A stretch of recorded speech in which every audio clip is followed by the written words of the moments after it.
1987 got off to an incredible start for the collective might of Enix, Chunsoft and Armour Project. Even though Dragon Quest II had undergone what could only be described as a hellish end to its development, with large portions of the game having to be redone in just a month, they did the best they could, and both Yuji Horii and Koichi Nakamura braced themselves for the unending vitriol of consumers who were sure to be angry about them releasing an unfinished and unbalanced product.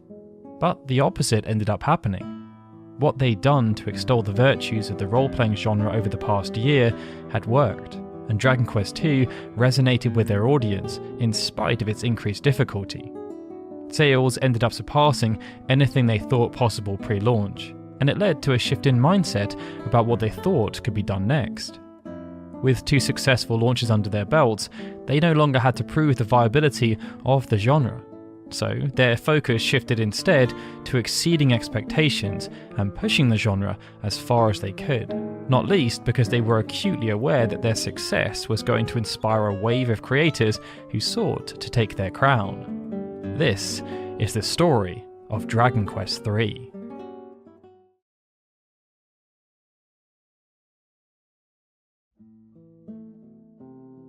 Making Dragon Quest II had proved to be a Herculean task for Yuji Horii, Koichi Nakamura and the rest of the team.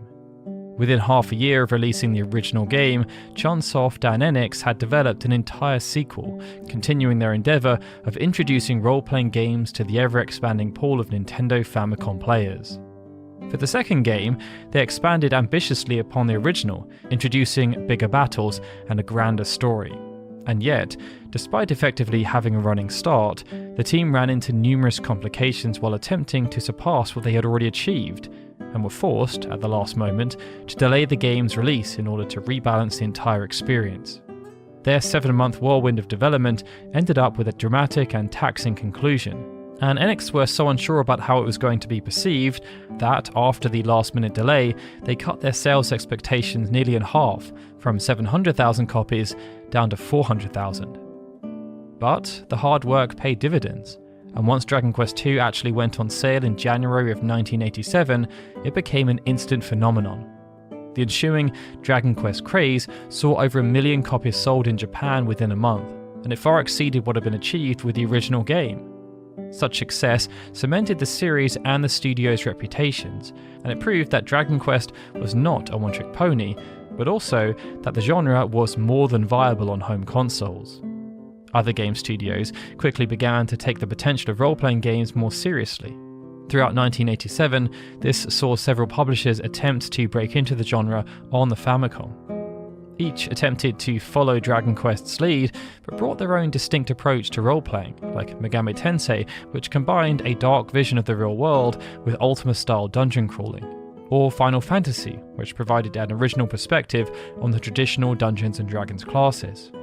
It meant that while Dragon Quest had opened the eyes to Famicom owners to a new genre, Enix was no longer the only publisher bold enough to navigate its waters. As the industry reacted to their success and new competition began to emerge, Horii and Nakamura felt they had no choice but to rise and meet it. But this wasn't just because of a need to stay ahead of the competition and remain the pioneers. It was also because, despite everything they had achieved with the first 2 games, they still felt they hadn't fully realised the game they originally dreamt of when starting down this path.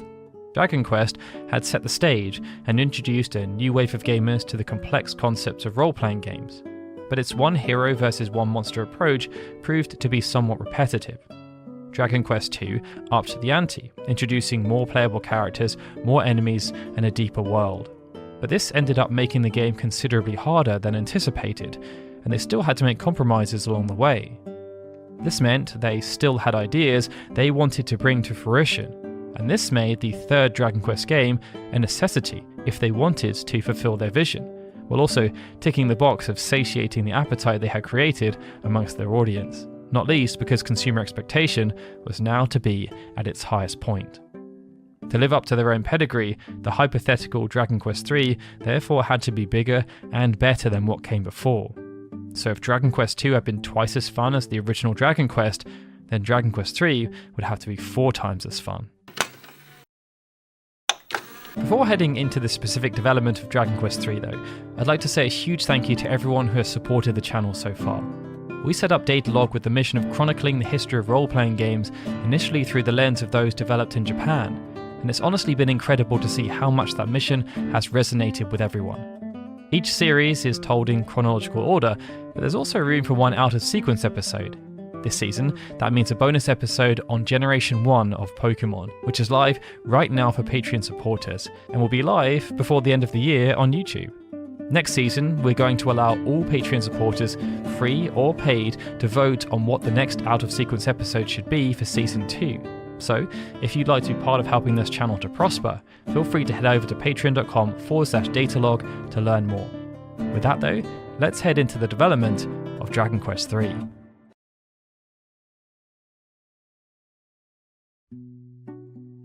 After achieving their goals on Dragon Quest II, the team opted to take a different path forward this time around.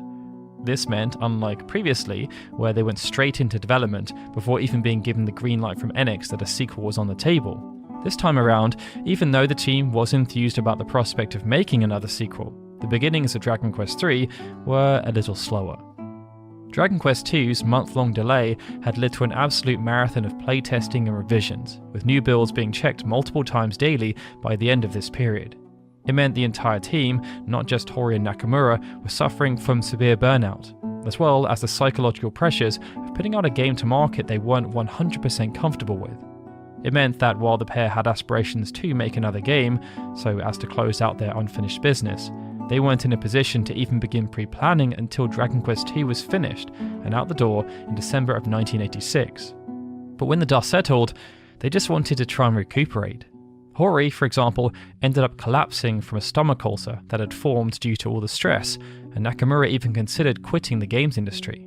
There were also changes in circumstance, as even though Nakamura got on well with Hori, he had founded Chunsoft in 1984 with a small group of childhood friends and peers from university. But by the time Dragon Quest II had finished, most of the original group had moved on to positions at bigger companies, with some even leaving the video games industry.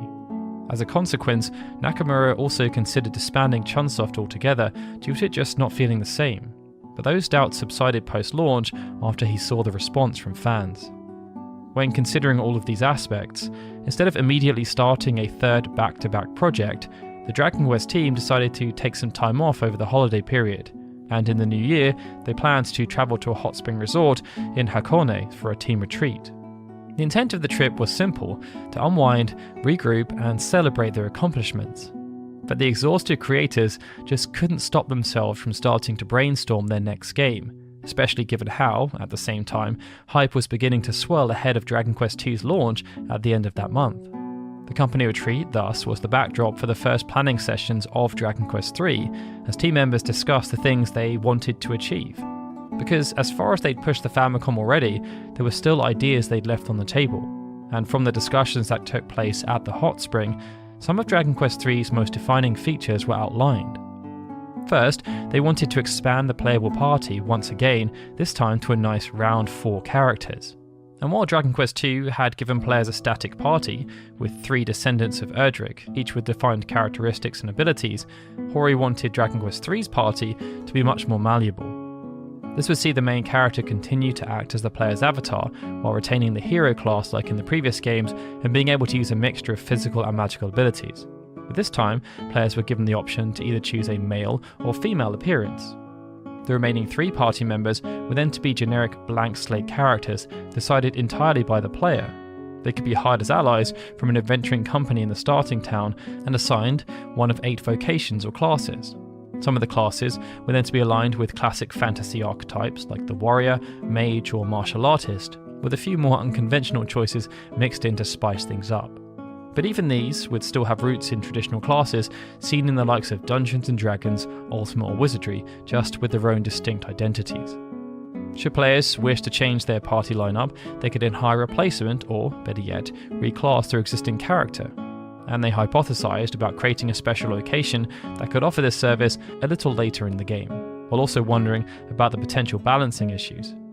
This led to them making the provisional decision that respeccing a party member into another class should return them to level 1, with half their stats, something that should, theoretically, allow them to reach higher heights once they leveled back up, essentially giving dedicated players the chance to create the hybrid classes of their dreams, like warriors who could heal in a pinch.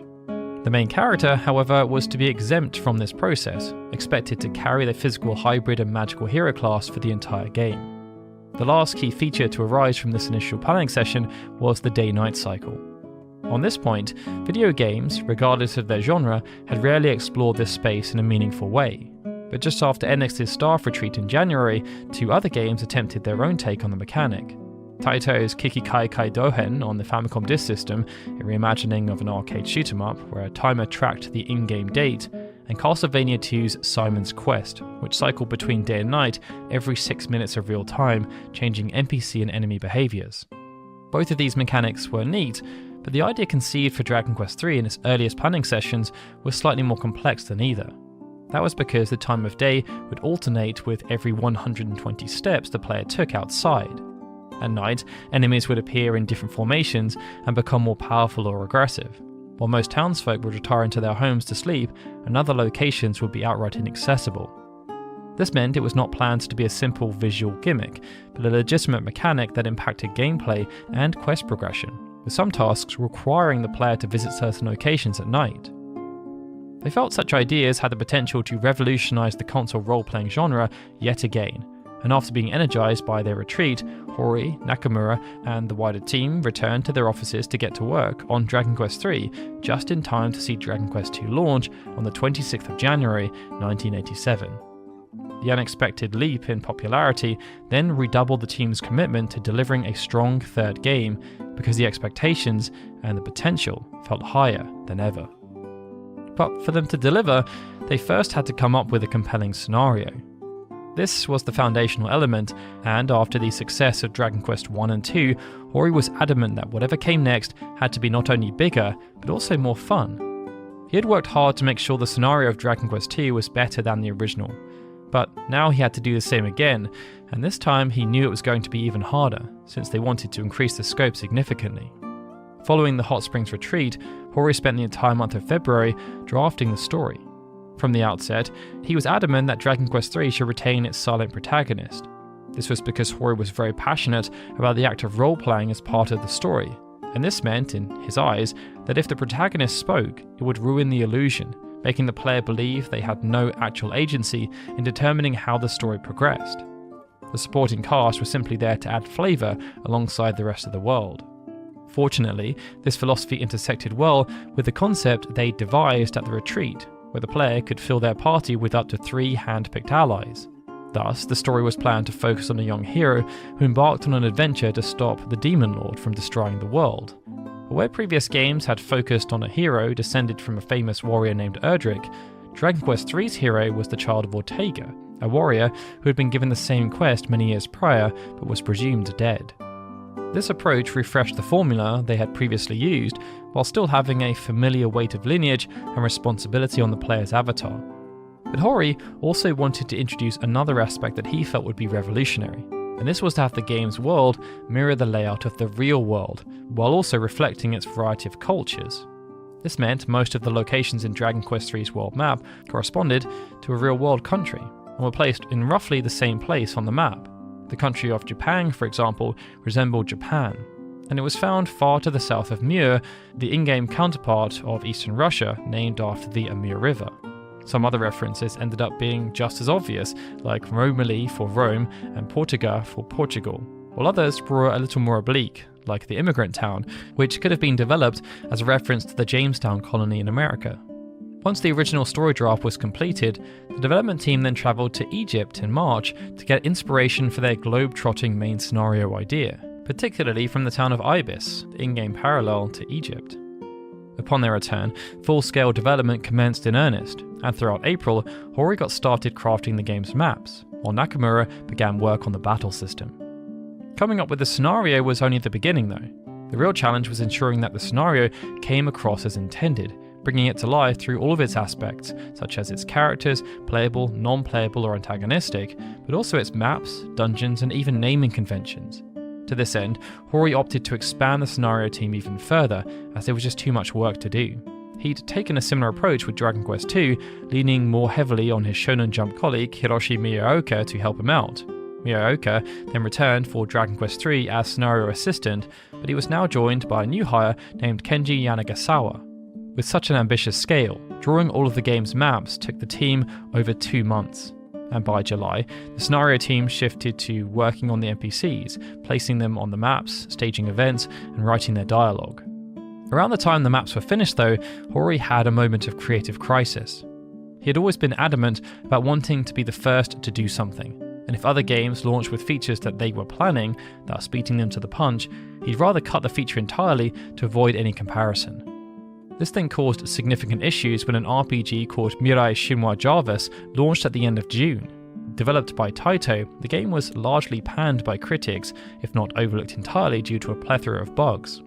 But Hori wasn't interested in how terrible the game was. He was instead focused on the approach they'd taken for their world map. Hori and Miyaoka had spent 2 months handcrafting all of the maps featured in the world of Dragon Quest III, recreating Earth from scratch. But this new game from Taito had featured the exact same approach, and Hori was mortified. His immediate reaction was to scrap the entire world map and create a new one, but as they were already a few months into development, this would have caused a massive disruption. Due to the nature of the proposed cut, Hori decided the best approach was to have an open meeting with the entire development team, and after some heated discussions, Hori was ultimately overruled. The team collectively decided that it was best to keep the world map as it was and swallow their pride. This, of course, was not what Hori had wanted, because their innovation had effectively been swiped away. But he did appreciate that the team would pull together to discuss such issues, and that they approached these problems from the player's perspective, imagining how users would react and be affected if the game was delayed significantly as a result. Ultimately, that was the deciding factor, that it just wasn't worth throwing out 2 months' progress, especially if they could compensate by making their vision of the idea as effective as possible. On the Chunsoft side of Dragon Quest III's development, Koichi Nakamura was acclimatizing to a new way of programming the game. Ever since the original Dragon Quest had shipped, he'd been attempting to gradually reduce his active contributions. This meant that, while he had programmed the entirety of Dragon Quest I by himself, for Dragon Quest II his output had reduced to around 50%. And for Dragon Quest III, he planned to reduce it even more, down to just 10%. This was because Nakamura felt it was beneficial for him to take on a more directorial role, as this would be befitting of his position as head of Chunsoft and of their programming department. However, by his own admission, his inexperience with delegation and leadership had contributed to Dragon Quest II's problems, and he was eager to avoid making the same mistakes again. His desire for a clean start after the gradual departure of Chunsoft's founding staff necessitated a changing of the guard for the programming team. Of the 5 programmers who helped contribute to the sequel, only 2 remained for Dragon Quest III, Togo Narita and Masaki Okono. This meant some new hires had to be brought to the table, and one of them was Kan Naito, who joined as chief programmer. The now 5-man team, under Nakamura's leadership, built the gameplay systems according to Hori's designs. Hori's instructions were often vague at times, as he'd just give impressions or images of what he wanted to convey, expecting the team at Chunsoft to then interpret that and deliver.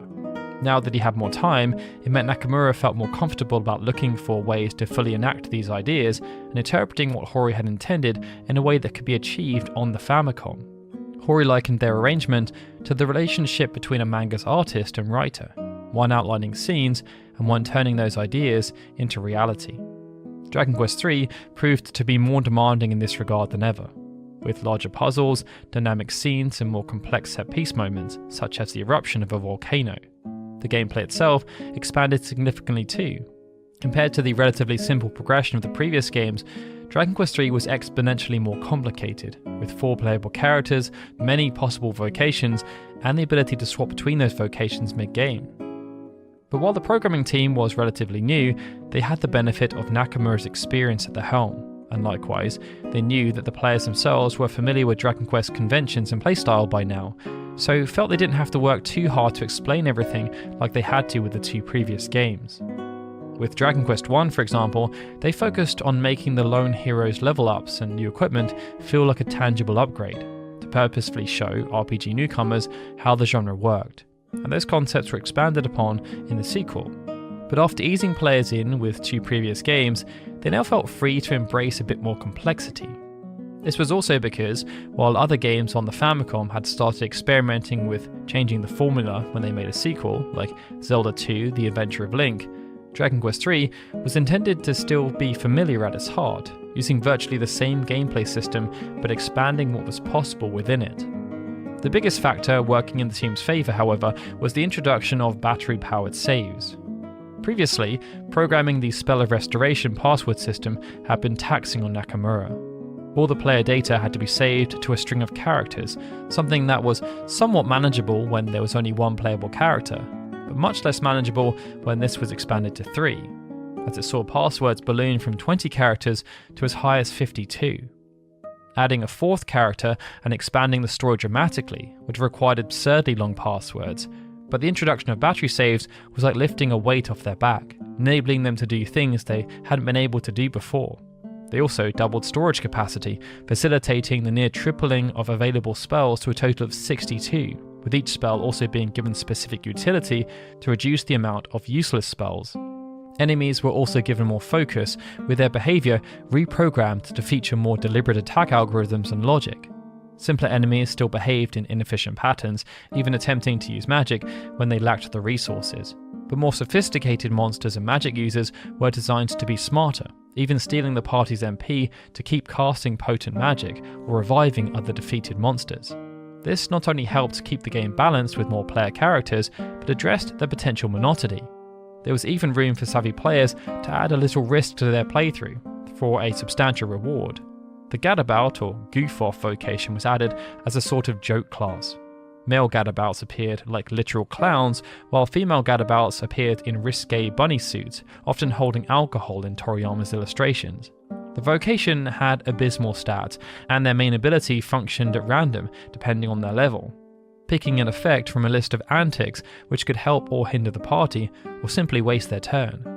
As a trade-off, they had indelible luck, sometimes dodging attacks or debilitating effects spontaneously.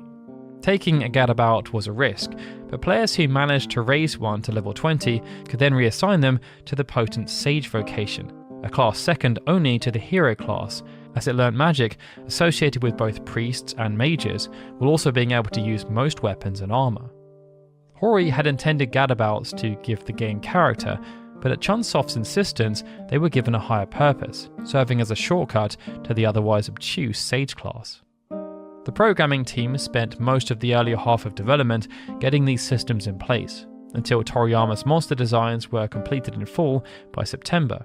Production then shifted into high gear, reprogramming monster attack patterns and digitalizing Toriyama's remaining designs, and playtesting began in good time as well to avoid mistakes of the previous game. The last defining feature of Dragon Quest III came about later in development. Once the hero had obtained the 3 magic keys, collected the 6 orbs, summoned the mighty phoenix, and slain the archfiend in his lair, players might have expected the game to be over. However, upon returning to their hometown, a bigger villain called Zoma appeared and opened a pit to the Dark World. And once the player pursued the true villain through the pit, they would learn that the Dark World was none other than Alfgard, the setting of the original game. Thus, Dragon Quest III revealed itself as a prequel to the first 2 games, taking place generations before the original Dragon Quest. As in Dragon Quest II, players could explore Alfgard all over again, and by the end, Dragon Quest III's hero, the Child of Ortega, was bestowed the title of Erdrick, becoming the legendary figure that players heard so much about in the 2 previous games. They hoped this would prove to be an earth-shattering revelation for loyal fans, but the origin of Erdrick's identity stemmed from a somewhat mundane restriction. In the ending of Dragon Quest II, the heroes travelled the world revisiting characters, a sweet footnote to the game that nonetheless added a lot of extra dialogue for the scenario team to write. As work on Dragon Quest III entered its final stages, Hori was already exhausted and daunted by the prospect of writing a comparable epilogue for an even bigger world, especially as all the game's dialogue was drafted by hand first and then transcribed digitally. Thus, he decided that the portal to the hero's homeworld would be closed with the final boss's defeat, sealing the party inside Alfgard, and perhaps more importantly, meaning that Hori only had to consider one world for the epilogue, saving time and storage space. Instead of checking in with a cavalcade of NPCs from the first world, seeds were instead planted to connect the 3 games together through their hero's lineage. Fortunately for composer Koichi Sugiyama, it had already been decided earlier in development that Dragon Quest III would feel like it took place further in the past, and this encouraged him to include more of a classical influence to his score as opposed to the touch of modern pop he had used in Dragon Quest II. However, despite being able to use a much larger capacity cartridge, the team once again ran into storage issues as development went on. Sugiyama had composed a separate battle theme for Baramos, which ended up being cut, and too late in development, he realised he should have included a special battle theme for an important scene in Ortega's story. An entire town was also removed from the map entirely, which would have served as a treat for longtime fans of Enix games. The cut town was meant to revolve around a murder mystery subquest designed to serve as an allusion to the Portopia serial murder case, Hori's first game after placing in Enix's software contest. Since Portopia's Famicom version was a first collaboration with Nakamura and had provided them with the experience to make Dragon Quest in the first place, it was meant to serve as a fun homage, but ultimately it was deemed too superfluous in comparison to other aspects of the game. Even with these cuts, the expanded Famicom cartridge for Dragon Quest III still ended up full to the brim of data, hitting 99.88% of its capacity, and leaving so little room that the title screen had to be trimmed off, reduced to a simple text box stating the game's name instead of a triumphant graphic. Nonetheless, on the 22nd of October, a fully playable build was prepared, ready for playtesting and polishing to get underway. And with no last-minute delays this time around, Enix was almost ready to complete the trilogy no one knew they were even making.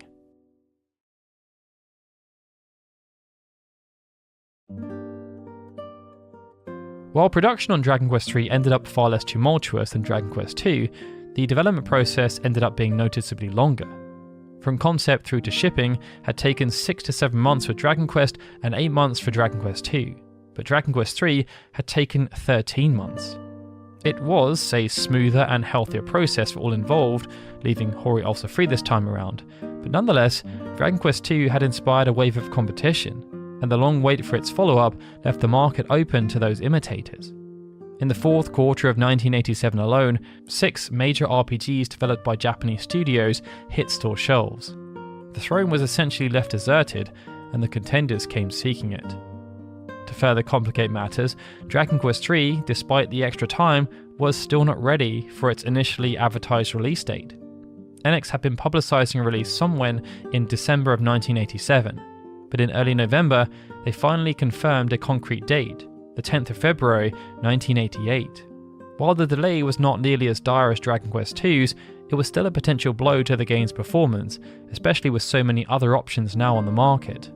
In their review of Final Fantasy, which released on the 18th of December, Famitsu even claimed that no one was more pleased by Dragon Quest III's delay than Square. And indeed, if they had gone toe-to-toe with Enix, Square's fortunes might have changed significantly. Nonetheless, the advertising campaign started early and strong. Magazines like Famitsu published previews of Dragon Quest III and featured it on the cover for months before its original release window, with Hori himself supplying plenty of early game insight, alluding to the story and new gameplay features, and even answering reader questions. By the time of manufacturing, Hori was confident about the game's chances. While he'd felt uncomfortable about Dragon Quest II being published in a less than perfect state, Dragon Quest III in his mind was perfect. Producer Yoshinobu Chida was confident too, boasting to Nikkei Business Daily that this time will definitely beat Super Mario Bros. A lofty claim, given Nintendo's platformer was practically a household name after nearly 3 years on the market. And as the big day finally approached, it quickly became clear that neither the long wait nor the imitators could stop the perfect storm that Dragon Quest III had become. Enix prepared an initial shipment of over 1 million copies, much higher than the 2 previous games.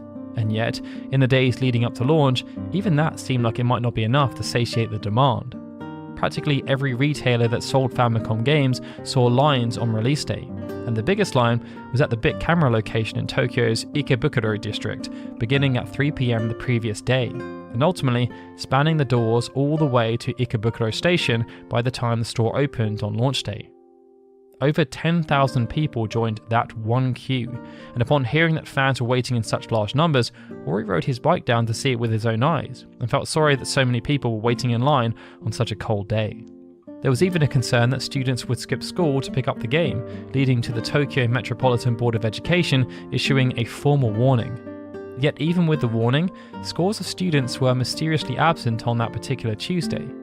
Many school-age fans in the line claimed they had the day off to observe the school's anniversaries, and over 300 students were taken into custody.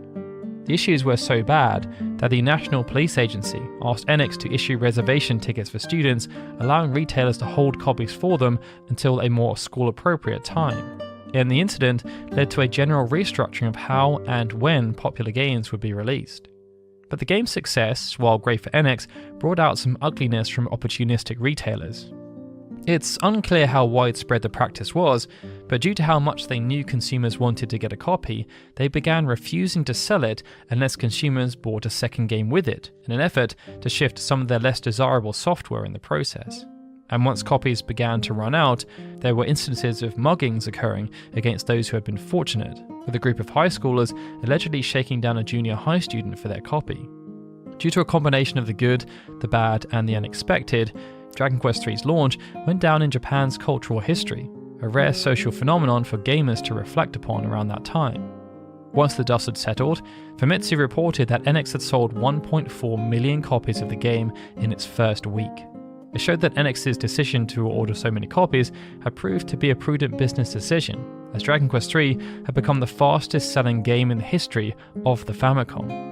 Over the next fortnight, another 676,000 copies were sold, with a further 368,000 being shifted in the 2 weeks that followed that.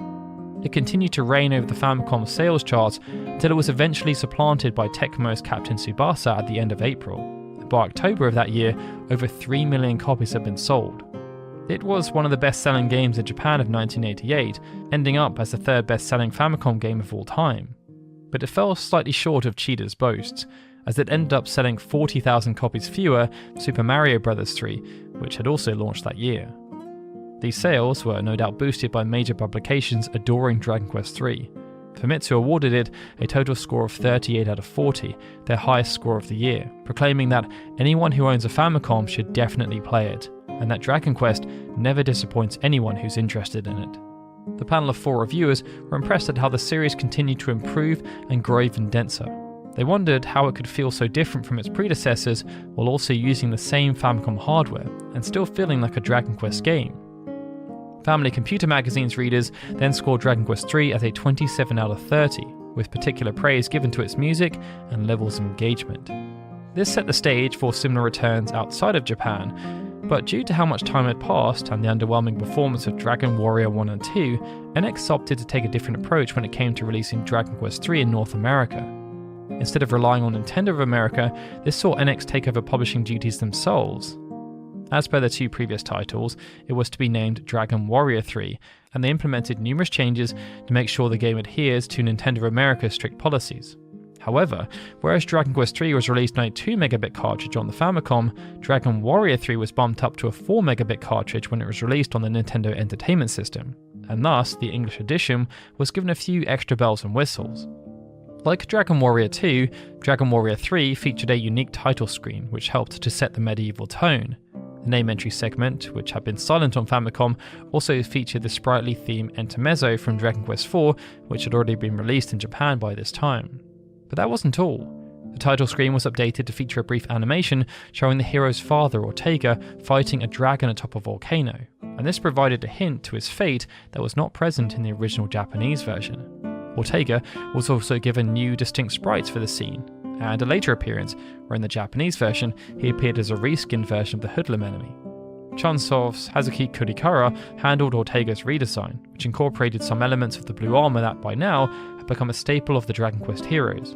But Sugiyama's wish to have a distinct death theme for Ortega was also granted, as the haunting, funerary reimagination of the battle theme he'd composed was added in as a nice exclusive treat. From a gameplay perspective, either as a concession for English gamers or to rebalance the original version, Dragon Quest III was made more generous with battle rewards, granting 25% more gold and experience from all conflicts, and giving newly hired party members a set of basic equipment instead of forcing the player to buy them brand new gear. Once again, a considerable amount of effort was also put into localization, but it proved too little, too late. Dragon Warrior 3 was released on the Nintendo Entertainment System in March of 1992. A year and a half after Dragon Warrior 2, and with the 16-bit era already well underway.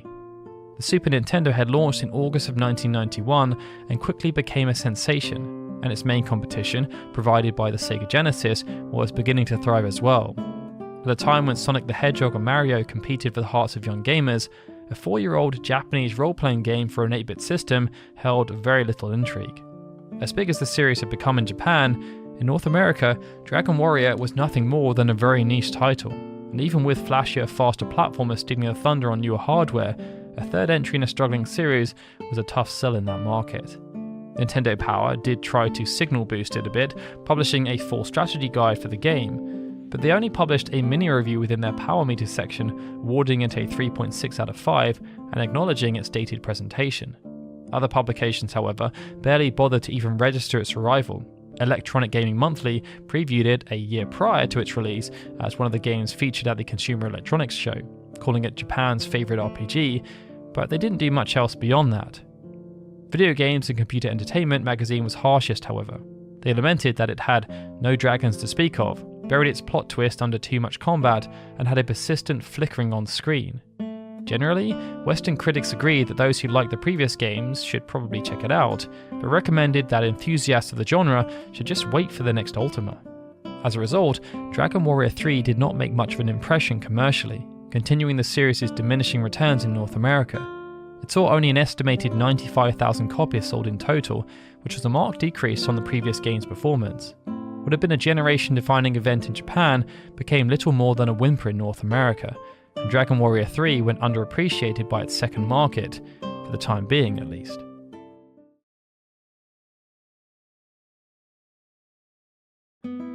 Over time, Dragon Quest III became a cornerstone of role-playing in Japan, and for video games as a whole. The sheer scale of its launch highlighted that video games were not just some toy or a passing fad. They had the potential to be a social phenomenon, as much of a cultural moment as the release of a new hit movie or album. For role-playing games, it arrived like a prophesized hero, fulfilling the promise of the RPG boom and signalling the transition of the genre into an essential corner of the market. For the development team themselves, Dragon Quest III was also an absolute win. They walked away feeling they'd finally achieved what they'd set out to do with the first game, and this time, it had pretty much launched in the way they wanted, and with the reaction they wanted. Since then, Dragon Quest III has often been named the best game in the series in official fan polls, winning the honour from Famitsu at both the series' 15th and 20th anniversaries. But the fanfare started not long after launch. Just like with previous games, there was a symphonic suite performed. This time, however, the NHK Symphonic Orchestra's performance won the Special Project Award for New Children's Music at the Japan Composers Association Annual Awards, becoming the first video game soundtrack to be recognised by a musical awards show. In 1989, the game's plot was then loosely adapted for an anime series called Dragon Quest Legend of the Hero Abel, which ran for 43 episodes. There was even an English localization attempted by Saban Entertainment, but it was abandoned after just 13 episodes. In addition to the anime, Dragon Quest III also received a companion manga called Dragon Quest Emblem of Roto, which helped to bridge the gap between the third and first games.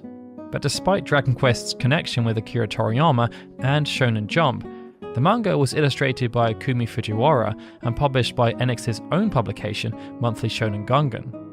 The comic was successful enough in its own right, though, to spawn an animated film adaptation, which released in 1996. That same year, Dragon Quest III received a Super Famicom remake just like its predecessors. The 16-bit edition added a new thief vocation, with them designed as fast fighters who could pick up items after random battles, and had utility abilities for exploration, such as checking a chest's contents before opening it, finding the nearest town on the world map, or reducing the encounter rate.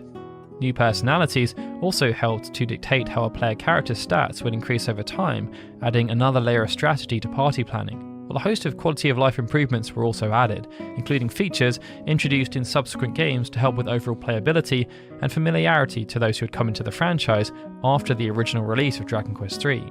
Ortega's expanded story from Dragon Warrior 3 was also introduced to Japanese players for the first time, as was a bonus dungeon awaiting daring players who cleared the game. The dungeon set players on a side quest culminating in a visit to Zenithia, a familiar location from later games, before setting up a confrontation with the divine dragon Zenlon. Defeating this superboss multiple times, and in fewer total turns, could then impart 3 different boons, including reviving Ortega and returning him to Alehan. The 16-bit version was not ported to the Super Nintendo due to a combination of factors, including the original game's reception, the arrival of more sophisticated hardware like the PlayStation, and the closing of NX's American office. But in Japan, it proved to be a successful endeavour, with almost 1 million copies sold, something that placed it as the 29th best-selling game released on the system in that region. Dragon Quest III was then remade again in the year 2000, this time for the Game Boy Advance. And a North American localization was also sanctioned, perhaps due to the reduced financial risk. This version was scaled down in terms of almost every aspect of presentation, but it still had all the content from the Super Famicom version, plus new monster medals.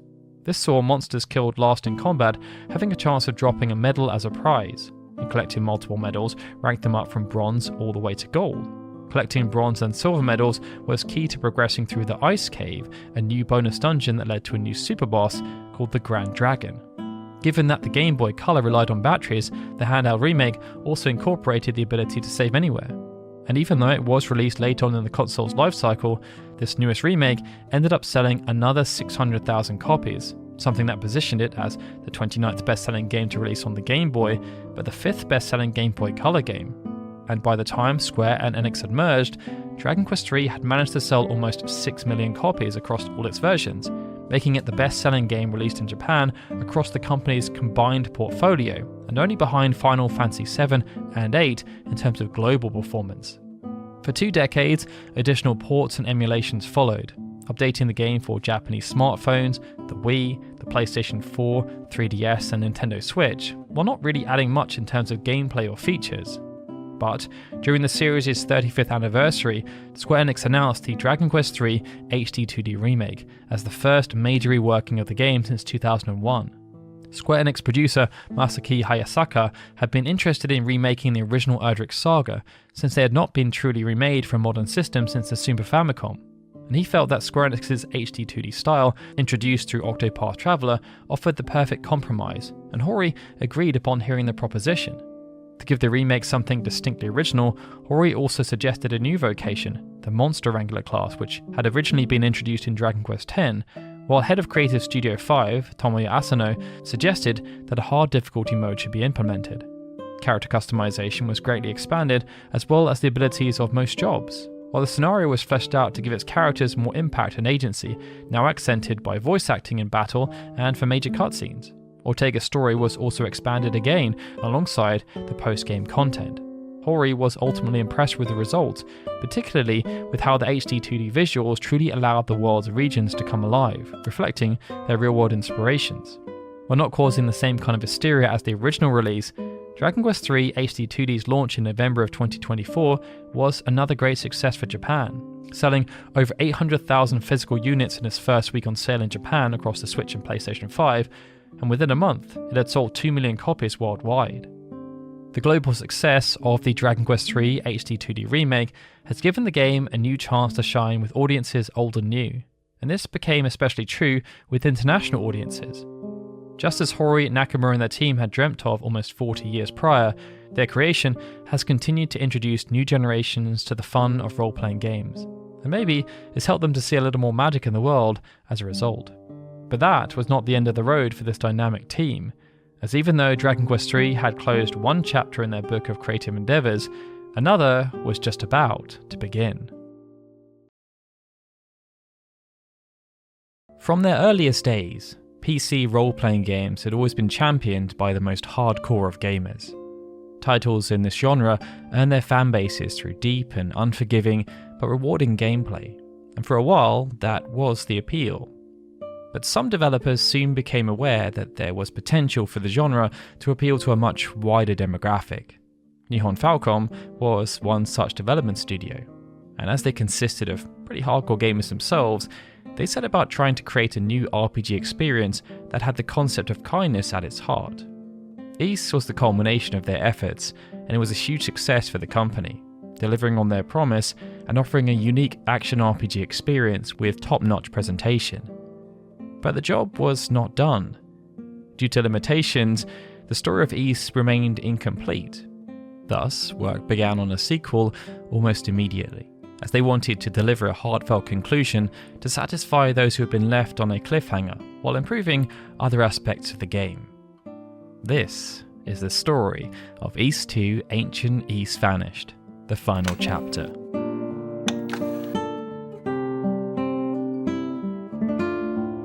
Rising out of the computer hobbyist scene of Japan in the early 1980s, by the end of the decade, Nihon Falcom had started to establish themselves amongst hardcore RPG fans as a developer to keep an eye on.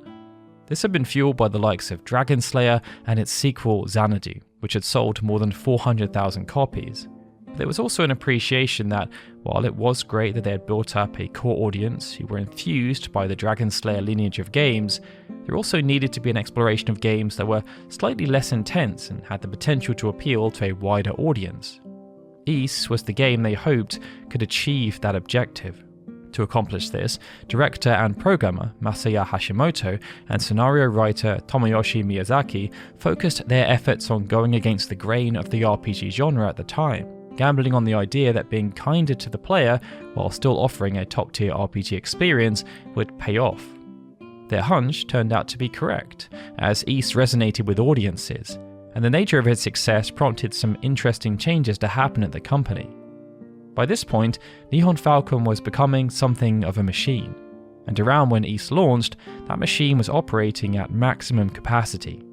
They now had multiple development teams working on concurrent projects, and while Hashimoto worked with his team to ensure Ys delivered on expectations, Yoshio Kiya was still helming the Dragon Slayer series. In this regard, 1986 had seen the expansion of Xanadu in the form of Xanadu Scenario 2 and the release of the third mainline installment called Romancio. Dragon Slayer 4, Jazzle Family, then launched just 1 month after Ys. It meant Nihon Falcom was turning into an environment where high performance was expected, one where if success was achieved, momentum could be generated. But if momentum slowed, new initiatives had to be explored. That was, after all, how Ys came to be in the first place, as after the release of Azteca 2 Templo del Sol at the back end of 1986, the franchise was put on hiatus and resources were shifted around. Tsuneyuki Miyamoto, for example, having previously worked on populating instruction manuals, was given the chance to write the scenario of Azteca 2 and take on some programming duties. But after the game launched, and it wasn't that successful, they were put back onto writing instruction manuals. Then there was Kao Yokoyama, who had worked on Xanadu as art director before fulfilling the same role on Azteca 2. They subsequently left the company after the game shipped. It was a work hard, play hard environment where everyone was expected to help out, and this approach, which enabled for the quick turnaround of games with a high chance of pleasing the fanbase, saw Nihon Falcom start to catch up and overtake their competitors in the PC space. Idolite, for example, was a trailblazer back in 1984, selling over 1 million copies on PC, and it served as an inspiration for some aspects of Ys. But by 1987, its sales had diminished, something confirmed by its Famicom port only selling around 5,000 copies when it launched in 1989. And although Western games like Ultima and Wizardry had once been drivers for innovation, the arrival of Japanese games of similar or greater quality made them less relevant. Nihon Falcom did, of course, need to keep an eye on what their contemporaries were doing on the Famicom and Master System, as 1986 and 87 had been huge years for the RPG genre on those platforms, with games such as Dragon Quest, Phantasy Star and Final Fantasy opening the eyes of consumers and developers in ways that they could only previously have dreamt of. They also, in some cases, sold in the millions, but they had done so on different platforms, targeting different audiences.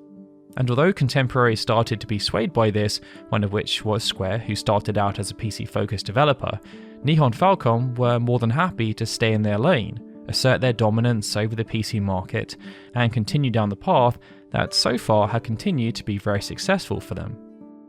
With everything going well, after the release of Ys and Dragon Slayer 4, Masayuki Kato, the founder of the company, then made a huge decision. With the software side of the business flourishing, the office Nihon Falcom worked out of in Tachigawa, that was still connected with the original Computerland Tachigawa PC shop, was starting to feel a bit cramped. To alleviate this problem, in August of 1987, Kato signed the lease on a much bigger office that was still based in Tachigawa. It was around 1.5 to 2 times larger, and the new space allowed the various teams to have a degree of separation. But Kato was adamant that the original vibe of the office should be retained, as should their connection with the fans that had grown up with them. This was maintained in numerous ways. First, the company didn't religiously use the model of cubicles that were becoming so popular, with them instead adopting a more open floor plan. This then meant it was easy for developers to share ideas, and people like Kiya and Hashimoto were able to mingle with junior staff, as opposed to being isolated and unapproachable. The second way was that Kato wanted the essence of Computerland Tachigawa to still be there. This meant the office had a public-facing section where fans could walk in and not only buy Falcom games, but also merchandise such as CDs, stickers and books, with third-party products even being stocked in these categories as a way of highlighting the associations Nihon Falcom wanted to have, and of course, generating a little bit of extra revenue. The layout was also designed so that people visiting the shop might even get to see some of the developers walking around. So on any given day, a fan might go into the store and purchase a game, and be able to say hello to the director at the same time if they just happen to be there. In a more practical sense, the store also provided Nihon Falcom with a place to host official events in relation to their own products, cutting down on the overheads associated with renting other places. This aggressive push highlighted the ambitions of Nihon Falcom. They were not intending to slow down. With Dragon Slayer continuing to perform well, and Ys providing a solid foundation, serialization was the key. Thus, while Kyo got straight to work on another game in the Dragon Slayer franchise, which was to be called Sorcerian, Nihon Falcom partnered with Namco to create a port of Dragon Slayer 4 for the Famicom. They partnered with Hudson Soft to create Foe Xanadu, also for the Famicom, and Hashimoto was tasked with not only overseeing the initial ports of Ys to other PC platforms, but then overseeing the development of another game in the Ys franchise.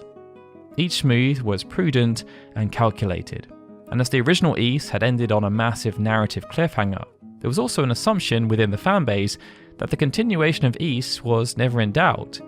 Ys 2 was a necessity, and Nihon Falcom was only too happy to oblige both its creators and its fans by giving the green light for the production of a sequel.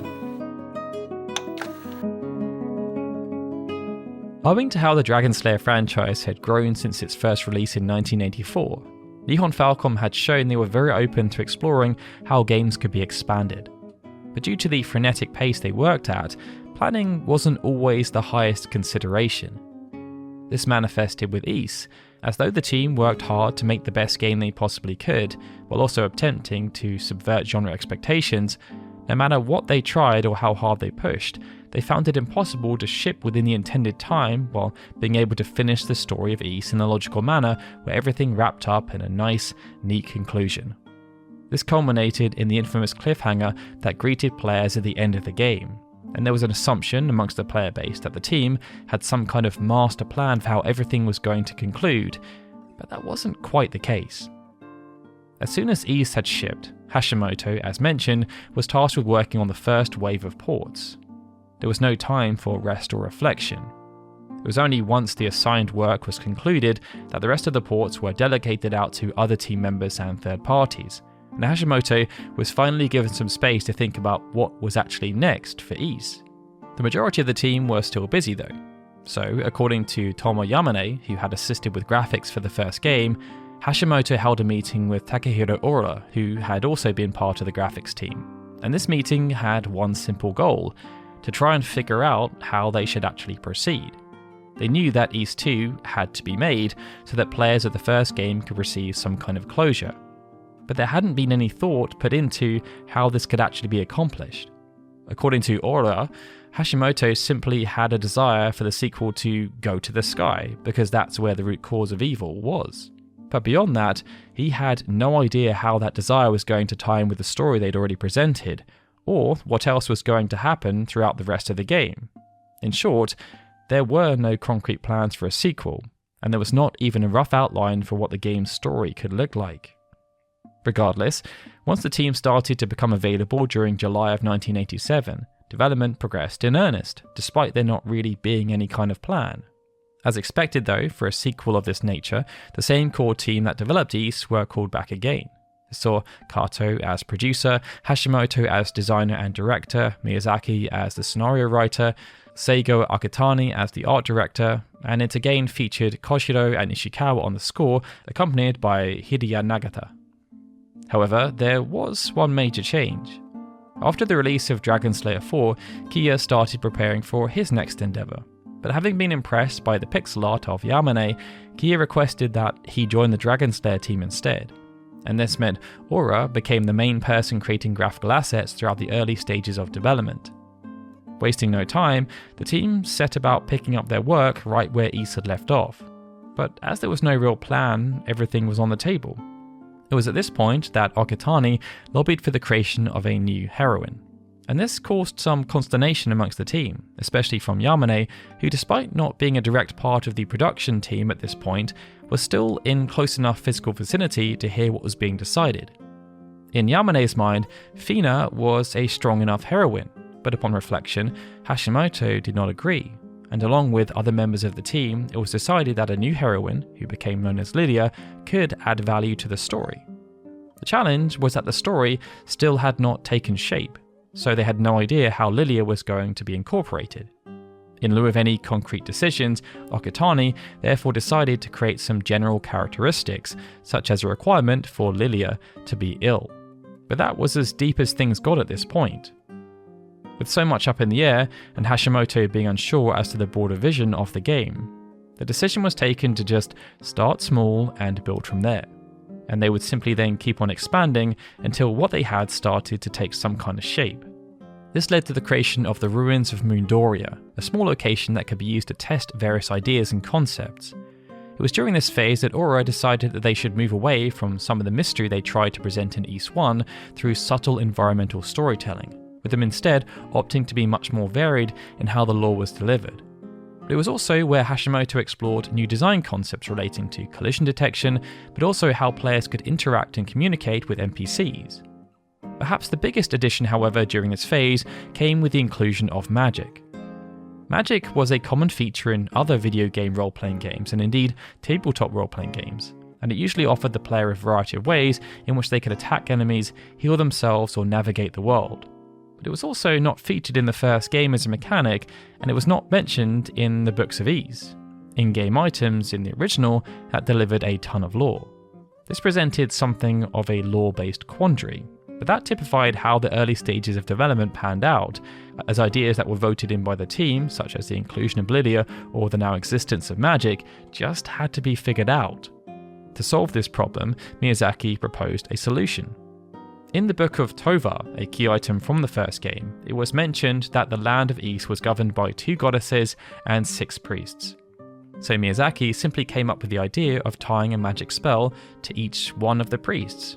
Alongside fire, this meant they needed to come up with 5 other spells, but that was a challenge for another day, as after finishing up with the ruins of Moondoria, next on their haphazard path through development was the creation of their first town, where Lilia was to be encountered at the insistence of Okitani. This process of taking everything step by step continued, and soon the overall story of the game began to come into view. Each piece made them more sure of the direction development was heading, and things naturally began to fall into place, sometimes through necessity and sometimes through moments of inspiration. In an uncommon move for RPGs of that era, for example, it was decided that Ys 2's narrative should pick up immediately after the cliffhanger conclusion of the first game, following Adol's awakening in the land of Ys. And based on that, the most logical course for the game from that point was to focus on the actual exploration of the storied titular land and the strange goings-on that seemed to be happening there. To help Adol in this quest was a new, expanded cast of NPCs, including Lilia. As opposed to other RPGs at the time that had a party of characters who supported the main protagonist, in the first Ys, focus was placed instead around the idea of an invisible party, a cast of unique and memorable NPCs who helped Adol along his adventure by offering him aid and advice at various points in the narrative. With Ys 2, the developers sought to push this concept even further, by adding even more characters in Adol's support network than the first game, and this dovetailed nicely in with the game's overall increased scope. Featuring more locales, more dungeons, and more bosses than Ys, Ys 2 was shaping up to be an ambitious game that stood to offer players even more for them to sink their teeth into. And despite the uneasy start to development, Nihon Falcom now had every reason to believe that they would be successful in delivering another hit, as they had the benefit of not only the bespoke programming tools they had used to create the first game's visuals and mechanics, but they also now had a much better idea of what it was they wanted to focus on when it came to improving over the original. The core of this design philosophy was summarised in the game's new motto, kindness into emotion. Ys had been created with the idea of being kind to players, and the goal of Ys 2 was to take that solid foundation and use it to build a deeper and more emotional gameplay experience. As a result, many of the main mechanics that comprised Ys's gameplay loop were maintained for Ys 2, such as the Save Anywhere feature, fast leveling, bump combat, and regenerative health. The game's equipment system was also a near carbon copy, maintaining the simple but effective function and offering the player linear upgrade paths for Adol's armor and weapons, as well as a collection of accessories which granted a variety of equipable buffs. But the team was aware that they couldn't just recycle everything they had done previously, and so they looked to expand the depth of Ys's combat and exploration through the game's new magic system. Building on their initial fire spell, the team set to work on crafting 5 additional unique spells, all with their own specific applications and use cases. And this was driven by a desire for magic to be more than just another way for Adol to overcome combat challenges. Whether it be finding hidden passages while traversing in the field, transforming Adol into a monster, returning to previously visited locations, stopping enemies in their tracks, or creating an impenetrable barrier. These spells added a new dimension to Ys 2's gameplay that allowed for the creation of even more interesting scenarios and puzzles to test players with, beyond just getting the next key item. This integration of magic into the very fabric of Ys 2's gameplay was best exemplified by the game's boss design. In the first game, bosses required careful timing with Adol's bump attacks in order to deal damage, but by the end of the game, even though boss attack patterns had gotten harder, the actual combat itself hadn't changed in depth. And this was because, for Ys 2, the developers wanted to challenge players, surprising those that had rushed into the game, and thus designed the bosses to be mainly weak to magic, requiring a change-up in tactics with regards to how the player engaged with them, with the game sometimes even resembling that of a shooter. The implementation of a magic system also necessitated an addition to the game's HUD so that players could keep track of their MP, which would drain as they used their spells, but this was not the only part of the game's UI that received an update. Hearing back from fans who had enjoyed Ys, the developers had taken note that many of the players found the game's inventory and menu systems to be cumbersome, and thus they decided to go back to the drawing board and redesign that aspect of the game, hoping to take another shot at the problem, again with kindness in mind. In the first game, these elements had all been in a single menu, making quick navigation or switching equipped items on the fly more complicated than it needed to be. For Ys 2, it was decided that these different menus would be split up, with each one bound to a different key on the keyboard, which the developers hoped would allow players to navigate them easily, improving the game's flow and accessibility. These changes to the game's menus and UI were also part of a wide effort on behalf of the development team to push the overall presentation of Ys 2 even further than they had done before. It saw the team add even more animation to the game, which improved graphical effects for key points in the story, such as during the final battle, which featured animated, roaring flames in the background. Where it was most obvious though was Ys 2's opening sequence. Hoping to really wow players, the team crafted an entire anime-style intro movie to the game, featuring sprawling vistas, detailed character art set to an intense soundtrack, and even a fully animated moment featuring the new character Lilia, which they were sure would capture the attention and imaginations of anyone who saw it. This concept of a more cinematic approach found its way into other aspects of the game as well, as the game's explorable areas were more varied than the locales of Ys, and extra effort was put into making them fit and add to the narrative of the game. Vast fields, caverns, mines, frigid mountains of ice, and even volcanic hellscapes were just some of the places Adol would encounter on his journey throughout the land of Ys. And Okatani, who was responsible for the game's maps, in addition to advising on the game's arts and graphics, worked diligently to have these areas flow effortlessly and naturally into one another, giving the game a cohesive yet dynamic and interconnected feel. These huge leaps were only possible due to the fact that the majority of the game was built upon what they had already accomplished during Ys's development, and thereby it gave the developers the runway to ensure that Ys 2 not only stood apart from their previous efforts, but from all other PC games being released at the same time, something that was further aided by Yamane rejoining the team after Sorcerian had shipped in December of 1987.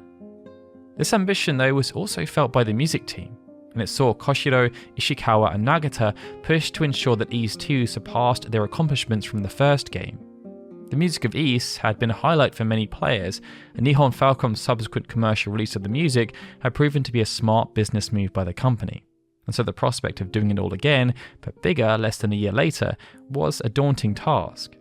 Like the rest of the development team though, the sound team was also well aware that they couldn't just get away with reusing all the same music from the previous game, so they turned their efforts to crafting as much new music as possible, wherever possible.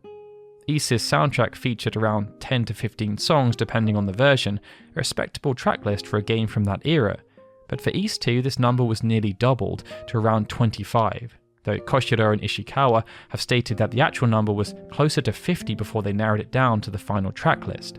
Again, a good deal of why this was possible was due to the fact that much of the groundwork had already been laid, such as Koshiro's custom sound drivers, and this allowed the team to push way beyond what they had accomplished previously, while also doing it faster, delivering a soundtrack that they felt lived up to Ys 2's increased focus on the emotional core of the narrative. As development entered into its final stretch, Hashimoto's team pushed as hard as they could to show their fans what they could do. Their initial development stumbling blocks had been cleared, and their vision was keenly in focus. They had learnt from both their experiences making Ys and by listening closely to fans and critical reception, all of which helped them to create a gameplay experience for Ys 2 that was not just more emotional and deep, but also leaned further into the core idea of kindness. Even more, they had once again been able to accomplish this task in a very short space of time. Though there's no official statement for how long it actually took to make Ys 2, when considering that the first game launched in the summer of 1987, it's speculated that development of the sequel only took around 8 to 9 months. Few development teams would have been able to double their efforts on a game's sequel and improve on nearly every aspect of the first game in such a short space of time. And so, when development wrapped up towards the beginning of 1988, it was understandable that Hashimoto's team was just eager to show the world the conclusion of Adol's story. To support the game's launch in Japan, as well as build fan excitement, Nihon Falcom ran print ads across various computer magazines such as Micom Basic. These ads highlighted to consumers the guiding philosophy behind the game's development, kindness into emotion, and it tried their best to detail all of the impressive changes and improvements that they'd been able to make. Because Ys 2 was a sequel though, the print ad campaign also made a point of communicating that playing the first game was not necessary, though it was encouraged, and so a mini advertisement for the original game was also included. Despite this, they knew that irrespective of their reassurances, it would still be difficult to sell newcomers on a sequel if they had not played the first game, not least because the game had been titled Ys 2 Ancient Ys Vanished, the final chapter. So they revisited a concept they had used when Ys released to make sure that anyone who bought Ys 2 would not be left in the dark with regards to the game's backstory. Like the previous game, this meant they included, as part of the game's manual, a 30-page illustrated backstory in the form of a storybook retelling, and it ran through the events of the first game, while even recapping some of Adol's past from before the events of Ys, with everything accompanied by gorgeous, full-colour artwork. The publisher also made sure to use in-store demos for the game to help sell players on Ys 2's merits, believing that if they were able to see the game's impressive visuals firsthand, that it would go a long way towards encouraging sales, and thus they made sure to put the opening anime-style sequence front and centre. Alongside these direct efforts by Nihon Falcom to push the game, Ys 2 also benefited from something else that had happened earlier in the year, the release of Enix's Dragon Quest III in February. The Dragon Quest franchise was at the centre of a cultural phenomenon in Japan, nearly single-handedly spurring the growing RPG trend for the casual gaming crowd. Therefore, when Dragon Quest III came out to even more critical and fan acclaim than the two previous games, selling millions of units in a short space of time, it was clear that consumer hunger for RPGs was at an all-time high. Ys 2 was released 2 months later on the 22nd of April 1988, perfectly positioned to take advantage. And luckily for Nihon Falcom, the combination of a marketing campaign focused on Ys 2's presentation and the rising popularity of RPGs led to the game doing very well commercially upon launch. It featured in Login Magazine's Softlock Top 30 in the months following its release, and it was the 32nd best-selling software game in the January 1989 issue of Micom Basic's Super Soft Hot 50 list. Part of this success was due to Falcom again repeating lessons they had learned with Ys, and quickly putting out ports for the other personal computer models shortly after the initial launch on the PC-88. To speed everything up, specific staff members were tasked with overseeing the various ports. Okatani, for example, oversaw the PC-98 version, whereas Miyazaki oversaw the Sharp X1 port, with them both launching in June. Kurata and Hashimoto then oversaw the FM77 and MSX2 versions, which launched in July. While all these versions offered players a similar experience to the original PC-88 version, the one that was noticeably different was the MSX2 port.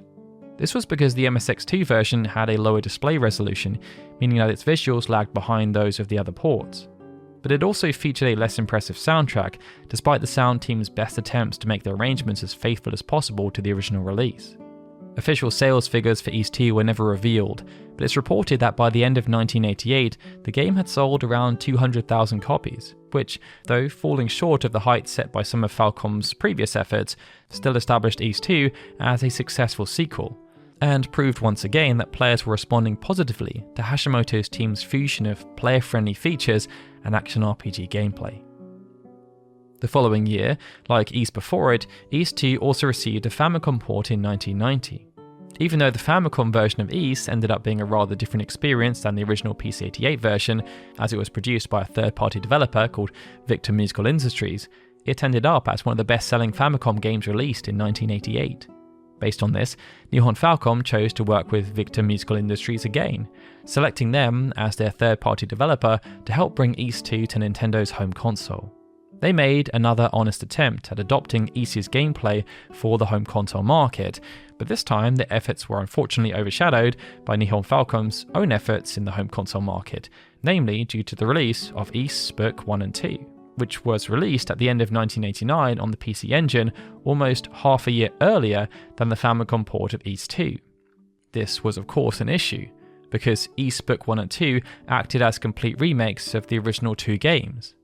Though combined into a single package, both Ys 1 and 2 were still kept as separate experiences, but featured numerous graphical upgrades. And there was an expanded use of the anime-style cutscenes that the original version of Ys 2 had introduced. Ys Book 1 and 2 also made good use of the PC Engine's CD-ROM expansion to deliver a high-quality audio experience, allowing for an updated and reorchestrated soundtrack, and even the addition of voice acting. Then I found you lying here on the ground, your body surrounded by a pure white light. It meant the subsequent release of Ys 2 on the Famicom just felt subpar by comparison, as it was based on the PC-88 version, not the PC Engine version. This then laid to rest any thoughts of localization for the default version of Ys 2, as there were already plans to bring Ys Book 1 and 2 to North America in 1990 on the PC Engine's regional equivalent, the TurboGrafx X16. This meant that those who played Ys on the Master System never got a conclusion on that console, or even on Sega's 16-bit upgrade, the Genesis, which was known as the Mega Drive in Europe. In some ways, this was unfortunate, but it did mean North American and European fans were able to forgo the same experience as Japanese fans. The enhanced gameplay and presentation of the localized version of Ys Book 1 and 2 wowed critics, with specific praise for the games coming from EGM and GamePro. And the fact that the West had not received a localization of the then 2-year-old follow-up to Ys was quickly forgotten. Based on the release of Ys Book 1 and 2 coming so quickly after they released Ys 2, it became clear that Nihon Falcom were keen to expose as many fans as possible to a franchise that they felt had the potential to be quite huge. However, it always had to be on their terms, as they were unwilling to commit to supporting home consoles in the same way as many other publishers had decided to do in that era. This meant expansion had to come in the form of not just enhanced remakes like Ys Book 1 and 2, but also other initiatives. After the release of Ys 2 on the Famicom, Nihon Falcom did not touch the game as a standalone entry until 1994, when they opted to release the game in South Korea for MS-DOS. This version was called Ys 2 Special, and it featured content that wasn't found in either the original PC-88 version or the PC Engine remake. Having been buoyed by the success of Ys 2 when it launched, Nihon Falcom opted to commission an original video animation in Japan. The first episode, which was based on the original Ys, aired on the 21st of November 1989, and it followed the story of the game before transitioning over to covering Ys 2 after the first foray was considered enough of a success. This meant the anime was split into 3 parts: Book 1, Book 2, and Castle in the Heavens. And while the first 2 parts were produced by Katsuhiko Hasegawa, Castle in the Heavens was produced by Haruki Kadawaka, the son of Genyoshi Kadawaka, who was the founder of the publishing company Kadawaka Shoten. Throughout the run, Nihon Falcom also worked with 2 production companies, with Book 1 overseen by Urban Product and Book 2 and Castle in the Heavens overseen by Tokyo Kids. Each episode was planned as 30 minutes, and the series concluded in the middle of 1993. This meant it was the perfect timing for aspects of the animated series to be incorporated into Ys 2 Special. But the animation was not the only lavish spectacle created in relation to Ys 2. Despite some objections by Yamane, as Okatani was so adamant about the inclusion of the new female NPC, Lydia was created as something of a foil for Adol. She ended up being a hit amongst fans and employees at Nihon Falcom, and in 1990, this led to them running a Miss Lilia contest. Held as part of Falcom Festival 1990, which took place at Shinjuku Lumine ACT, the idea of the contest was to find a girl who perfectly represented Lilia in real life. 1,873 contestants applied to take part in the competition, and the winner ended up being a 15-year-old girl called Rie Sugimoto. But this was not merely a ceremonial bragging contest for the winner. Sugimoto was awarded an entertainment contract by Falcom, essentially becoming their idol, paid to appear in costume as Lydia at specific events, and also as part of promotional campaigns for upcoming ports. But Sugimoto was also signed on to record music too. The first album recorded by Sugimoto was simply called Lilia. It was a 4-track EP that contained 2 arrangements of tracks from Ys 2, an original composition, and an arrangement of Goodbye, a track composed by Paul McCartney with lyrics by John Lennon. Learning from the rollout of Ys, Nihon Falcom also felt an important part of building hype around their games was showcasing their soundtracks, and this meant that Ys 2's soundtrack launched soon after the game on the 21st of June 1988. A game working with King Records, the album, titled Music from Ys 2, featured not only the game's soundtrack, complete with an insert that contained musical notation for the individual songs, but also additional new arrangements with fuller orchestration, and even a track of the game's various sound effects. That wasn't all though, as Nihon Falcom collaborated on numerous novelizations of Ys, with one of them, which was written by Akira Takeda, designed as a choose-your-own-adventure book published by Futabasha. It was called Ys 2 Resurrection of the Demon King, and it focused on Adol and a character called Yuro. They also worked with ASCII to create Ys 2 Table Talk RPG, a tabletop role-playing game based on Ys 2 that was written by Toru Suzufuki to Kai Heitai and released on the 1st of May 1993. After the initial buzz of Ys 2 died down, Nihon Falcom naturally started to focus on subsequent games in the franchise. But as part of their broader engagement strategy, Ys 2 was re-released on the Sega Saturn in 1998, where it featured as part of the Falcom Classics 2 collection, with specific enhancements made to take advantage of the advanced hardware capability. Almost 2 years later, Nihon Falcom then worked on a 3rd remake of Ys 2, as it launched on the PC as Ys 2 Eternal. This was the last time that Ys 2 received a standalone release, however, as it was rebranded and repackaged a year later, releasing as part of Ys 1 and 2 Complete. This version was then re-released again with more features as Ys 1 and 2 Chronicles in 2009, and then yet again as Ys 1 and 2 Chronicles Plus in 2013. Around the release of Chronicles, Nihon Falcom then partnered with Chara Ani to produce an audio drama that was roughly called Ys 2 Lost Paradise in the Sky. It served to retell the events of the game, while also introducing extra content around Lilia's feelings towards Adol, and it featured many notable voice actors, with Banjo Ginga providing narration. Beyond this, Ys and Ys 2 also ended up on other platforms, such as a Japan-only PS2 release of the 2 games titled Ys 1 and 2 Eternal Story, Ys 1 and 2 DS, which dramatically reinterpreted the games into 3D for the Nintendo 3DS, and even a release of the Chronicles version of the game on mobile platforms in April of 2015, allowing fans the world over to experience Adol's adventures while they were on the go, having their own. Even though the original version of Ys 2 was overshadowed by Ys Book 1 and 2, more so than Ys, which benefited from being the first game in the series, Ys 2 ended up as a worthy follow-up that impressed both fans and critics alike at launch. Nihon Falcom's strategy of designing the first game around the idea of kindness had paid off, and they knew that by further refining this idea, they could deliver something truly special. Thus, they revisited every aspect of the game, using their already strong foundation as scaffolding to reach even greater heights. And by doing so, they were able to create a game that was not only bigger and longer than its predecessor, but also had an unmatched, cutting-edge graphical presentation and expansive soundtrack, a truly astonishing feat given the game's quick turnaround time.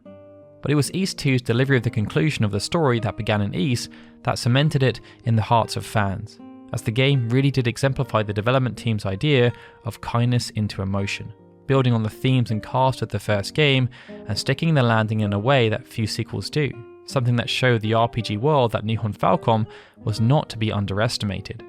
However, even though everything seemed great from the outside, the success of Ys 2 came at a cost, and the franchise was about to venture into some unknown territory.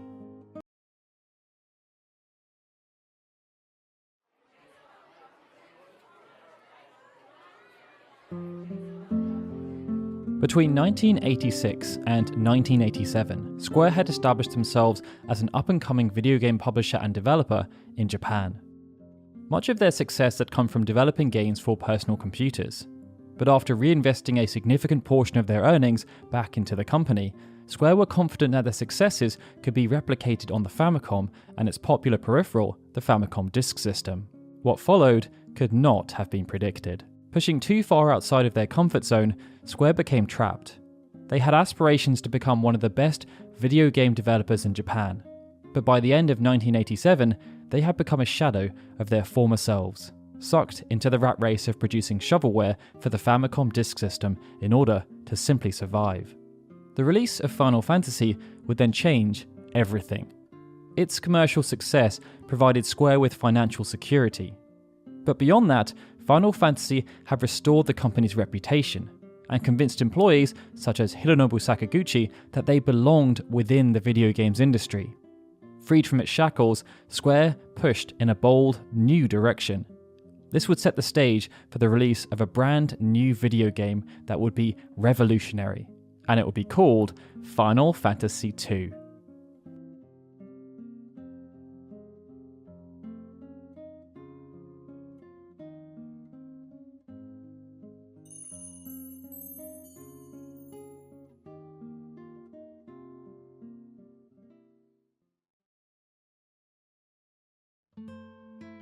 Soon after Final Fantasy had been released, it became clear to almost everyone at Square that its performance and impact within the industry was quite unlike any game they had released in the past. Reviews were very positive, praising Final Fantasy for its merits, and within weeks, huge chunks of the initial shipment of 400,000 units had already been purchased, generating vast sums of money for Square in a short period of time. Given the amount of capital they now had access to, it would have been easy for the management layer to become giddy with excitement. But the decision was taken to be pragmatic. They did not want to repeat the mistakes of the past. Even though 1987 had not been a very profitable year for Square, 1985 and 1986 had been. The release of games such as Will, The Death Trap 2, Cruise Chaser Blasty, and Alpha had provided a solid base. Feeling empowered and ambitious, the management team splurged on a fancy new office in Ginza, rewarded long-time employees with full-time contracts, and hired a raft of new part-time employees so that they could develop more games simultaneously. The plan had been to capitalize on the ever-growing home console market. But with no arcade library to leverage, and none of their innovative titles creating a strong enough user base, the growth and expansion that had been envisioned never materialized. That was until the release of Final Fantasy. The success of this game provided a legitimate platform from which Square could grow, and it became obvious to the leadership team that, in order to take advantage of the opportunity that had presented itself, they would need to change. For over a year, Square had been driven by a relentless pursuit of short-term gains, as they felt there was just no other choice. They believed that by producing so many games, it would sustain the business and increase their chances of creating a smash hit. As such, they produced 10 games during this period, publishing even more. And with only a limited number of employees available, the turnaround time kept getting shorter and shorter, and the quality kept on diminishing. Final Fantasy then became that smash hit they were searching for. But the reality was that the objective had been achieved in spite of the approach they had taken, not because of it. Many of the games they produced during this period were not done so because the creator had a spark of inspiration. They were instead created because the management layer had imposed its will and steered the creator to make something they thought would sell. Final Fantasy was the opposite. It was driven by Hironobu Sakaguchi from inception through to completion. The passion was there when the initial vision was delivered to the entire company, and that passion then manifested through everyone who became involved with the project. They believed in Sakaguchi's vision and were willing to put themselves through hell to ensure it did not just deliver on expectations, but exceed them. This made Square realize that the previous approach was not sustainable. Staff were burning out and becoming disillusioned. And so, from that point forward, the decision was taken to move away from their relentless pursuit of short-term gains. They would instead focus on a more long-term strategy that favored quality over quantity. To facilitate this new strategy, almost the entire development arm of Square was restructured. Prior to the shift, there were, at times, up to 4 separate development teams. These teams would each have a designated leader, and there would be a handful of individuals who were assigned to support as dedicated resources. Everyone else was then fluid, serving as a floating resource that could jump in and help out with whatever was required at that specific moment. This approach had worked when Square was pumping out as many games as possible, but when thinking more long-term and having that focus on quality over quantity, it was determined that for Square to be more productive and deliver more positive results, they would need to have more consistency. This mantra was related to consistency of product, consistency of vision, and consistency of staff, and it drove the decision to restructure. The new setup would see there be just 2 main development teams, one led by Sakaguchi and the other led by Kazuhiko Aoki. And the 2 other teams, one of which was helmed by Hiromichi Tanaka, will be dissolved and then absorbed.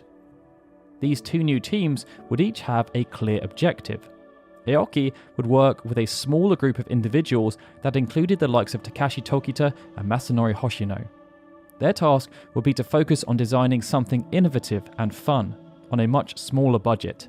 This would end up manifesting as Hanjaku Hero, and Bits Laboratory, a development studio who had also contributed to King's Knight and the Famicom port of Thexter, would be contracted to help Aoki's team deliver on their vision. Sakaguchi would then be responsible for leading a team that included the likes of Hiromichi Tanaka, Kazuko Shibuya, Nasir Jabeli, Koichi Ishii, and Akitoshi Kawazu. They would be given much more budget, and provided the task of building upon what was accomplished with Final Fantasy, leveraging the brand to create a sequel that would surpass the original in every conceivable way. There were just 2 problems though. 1, they had never planned to create a sequel, and 2, not long after the release of Final Fantasy, Enix released Dragon Quest III. Even though Square had developed a plethora of games prior to the release of Final Fantasy, they had seldom developed any continuations. In fact, only 2 of their games could be categorized in this way. The first was Will: The Death Trap 2. Released in mid-1985, Will was a follow-up to Square's first ever game, The Death Trap. When compared to its predecessor, Will would end up being a relative smash hit. Whereas the original sold only 3,000 copies, the sequel sold over 100,000, generating 19 times more revenue. Such was its success that the revenue generated by Will was used to lay down the foundations for Square to exist as a sustainable company. The second game was JJ: Tobidase Daisekusen Part 2. This game was released on the 7th of December 1987, just before Square went to market with Final Fantasy. Developed by a skeleton crew, it was designed as a quick and easy follow-up to the original game that had been released earlier in the year. Nasir Jabeli would act as the chief architect, with limited input provided by Sakaguchi and Tokita. And instead of being developed for the Famicom Disk System, it was developed for the Famicom. However, even though the sequel would still make use of stereoscopic 3D, to gain the full effect, players would be required to purchase the all-new Famicom 3D system. Unlike Will: The Death Trap 2, it's assumed that this sequel did not fare so well. Reviews were not as positive, and sales were so low that they were never disclosed within any of the traditional white papers. From a publishing perspective, Square had also overseen the Deep Dungeon franchise. Developed by Hummingbird Soft, the original Deep Dungeon was a first-person dungeon crawler that was heavily inspired by wizardry. Square's involvement was through the Disc Original Group, a publishing collective that contained 7 different companies. It was set up as a way of helping them to compete against bigger players on the Famicom Disk System. But whereas 6 of these companies would oversee development and management of their respective IP, Square would then take the lead for everything else, including the sales and marketing of all produced titles. Due to the success of the initial Deep Dungeon, Hummingbird Soft decided to work on a follow-up, and as it was published by the Disc Original Group, Square would again oversee everything relating to sales and marketing. This follow-up was built using an iterative approach to development. Instead of making wholesale changes to graphics and overarching game design, the development team instead chose to focus on making smaller tweaks that would remove pain points and increase enjoyment. Additional effort was then placed on improving the scale of the experience. Many of these changes would end up being positive, and Deep Dungeon was received in a more favourable sense by critics. But while the improved scale was appreciated, there was also a sense that everything else about the game was a bit too derivative and lacking innovation.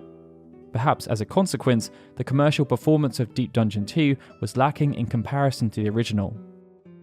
Within the wider marketplace, other publishers had also been experimenting with how to go about the production of sequels, and 2 of the more intriguing examples came from Dragon Quest and Zelda.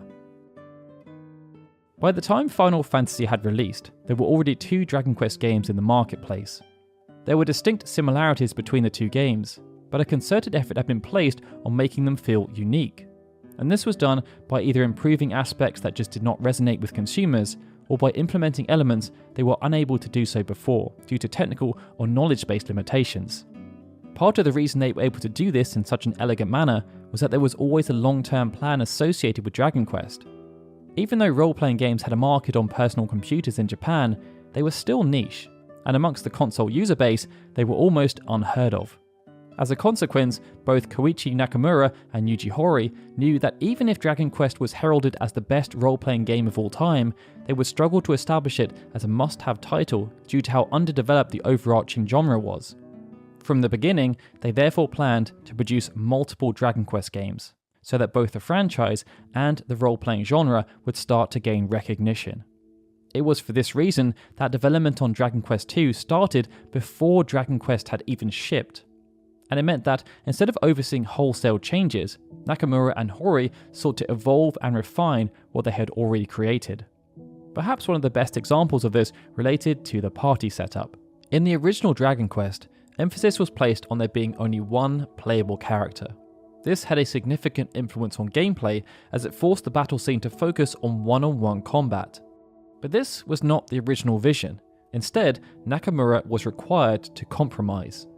Having been influenced in a big way by Wizardry, Ultima, and Questron, Nakamura sought to implement whatever he could. And with respect to party building, Wizardry had a complicated system that saw numerous characters band together to create a party. Nakamura had wanted to create something similar for Dragon Quest, but as he was unable to, the decision was taken to use the original game as a stepping stone towards a much grander vision. Dragon Quest II would be much closer to that vision, as a party of 3 was created. This would consist of 3 predetermined characters, the hero, the prince, and the princess, and they would each have their own individual stat growth, equipment, and spells. Further to this, by having 3 party members, the battle scene was also made much more complex. It saw multiple monsters added as enemy combatants, and by introducing basic buffs and debuffs, Dragon Quest II became a much more strategic game. The narrative, overseen by Horii, was also spruced up. Perhaps anticipating that people playing Dragon Quest II might not have experienced the original game, the decision was taken for there to only be a loose narrative connection between the 2 games. But there was a connection. It would see Dragon Quest II set 100 years after the events of the original game, and the protagonist would be a descendant of the original protagonist. Dragon Quest III would then continue in a similar manner. Arriving on the 10th of February 1988, Dragon Quest III would serve as a culmination of everything the first 2 games were attempting to achieve. This was accomplished by the developers continuing to iterate on mechanics that worked, removing mechanics that just didn't resonate, and by introducing new mechanics that would serve to enhance the overall experience. Relating this back to the party setup, it would see Dragon Quest III feature a dynamic system that was far more advanced than Dragon Quest II. The initial member of the party would be the quintessential hero, and they could either be male or female. But additional party members could be recruited at the tavern, and they could be swapped in and out of the active party. To build upon this, a customizable class system was introduced that featured 8 distinct roles.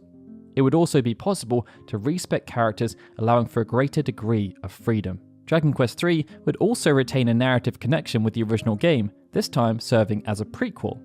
It would see the introduction of a named protagonist called Erdrick, who would be a distant relative of the hero from the original game.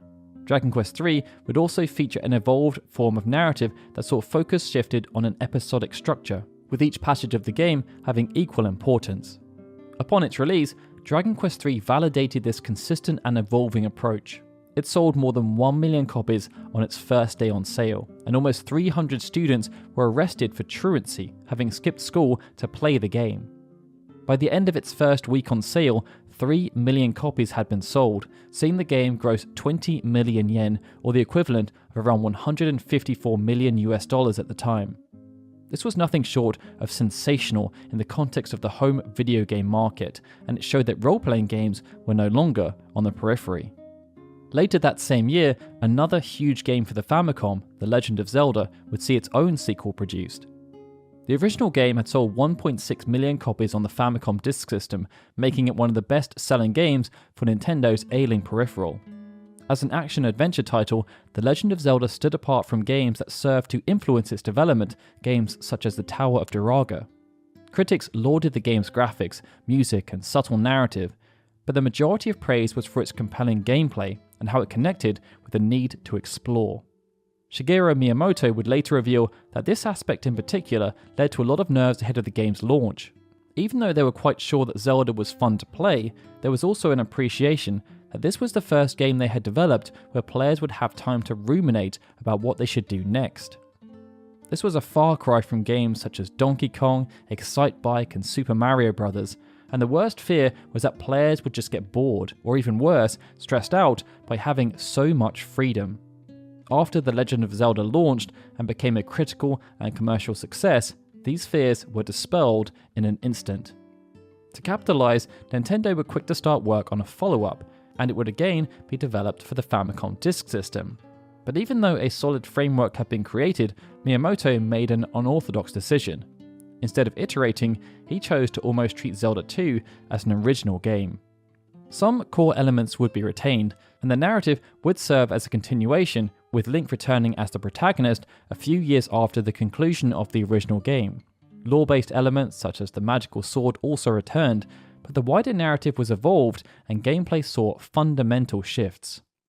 The follow-up would still be overseen by Miyamoto and his close collaborator Takashi Tezuka, but no other staff members would return. In fact, development was conducted by a different team entirely, as Miyamoto wanted the two games to be fundamentally different. On the surface, this seemed like an extreme choice, but Miyamoto felt it was necessary to maximize the potential of an IP.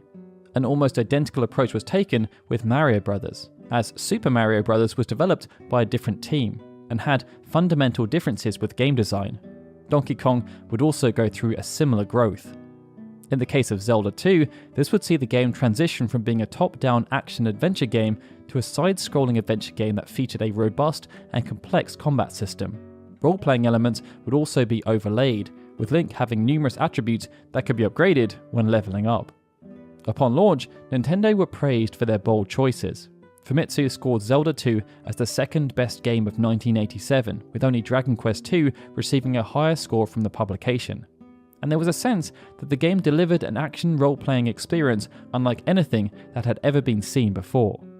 Sales were also strong, and even though Miyamoto felt post-launch that they had made a huge mistake, as he felt it served as one of the few instances where they had rolled the game design dice and ended up with something that felt inferior to the original game, at the time, fans were not deterred by the change in approach. This, along with the iteration philosophies implemented by the development team working on Dragon Quest, showed that sequels did not have to be orthodox. They could deviate in quite significant ways and still deliver a compelling experience for fans who would enjoy the previous installment, and that principle would have a profound impact on the development of Final Fantasy II. As development on the original Final Fantasy proceeded, everyone working on the game became more and more convinced it would succeed. That conviction was personified by Sakaguchi, who had heated discussions with his superiors around how many copies of the game should be shipped. That Final Fantasy would sell upwards of 500,000 copies was a testament to the dedication and passion displayed by the team. They had poured all of their creative energy into the game, but with so much focus placed around ensuring the game would succeed, very little thought was placed around what they would do if it then actually did succeed. The business was, of course, restructured to take advantage of the opportunity that had been afforded to them by the unprecedented success of Final Fantasy, and Sakaguchi knew that the expectation would be there for them to deliver a bigger and better game that featured the Final Fantasy name. But as there had never been any thought about the what happens next scenario, and other properties had been released in the market by rival developers that were already bigger and better, the team who delivered Final Fantasy were in uncharted territory. With the decision made that Final Fantasy II would be the next project overseen by Sakaguchi and his team, initial planning discussions took place. But things were different this time around. Being brought back to work on a follow-up was not something that had been foreseen, and even though Sakaguchi was installed as the director, he was, by this point, creatively spent. Tanaka, his partner in crime, felt much the same. Neither had any grand vision for the project, and they were both suffering from mental and physical exhaustion.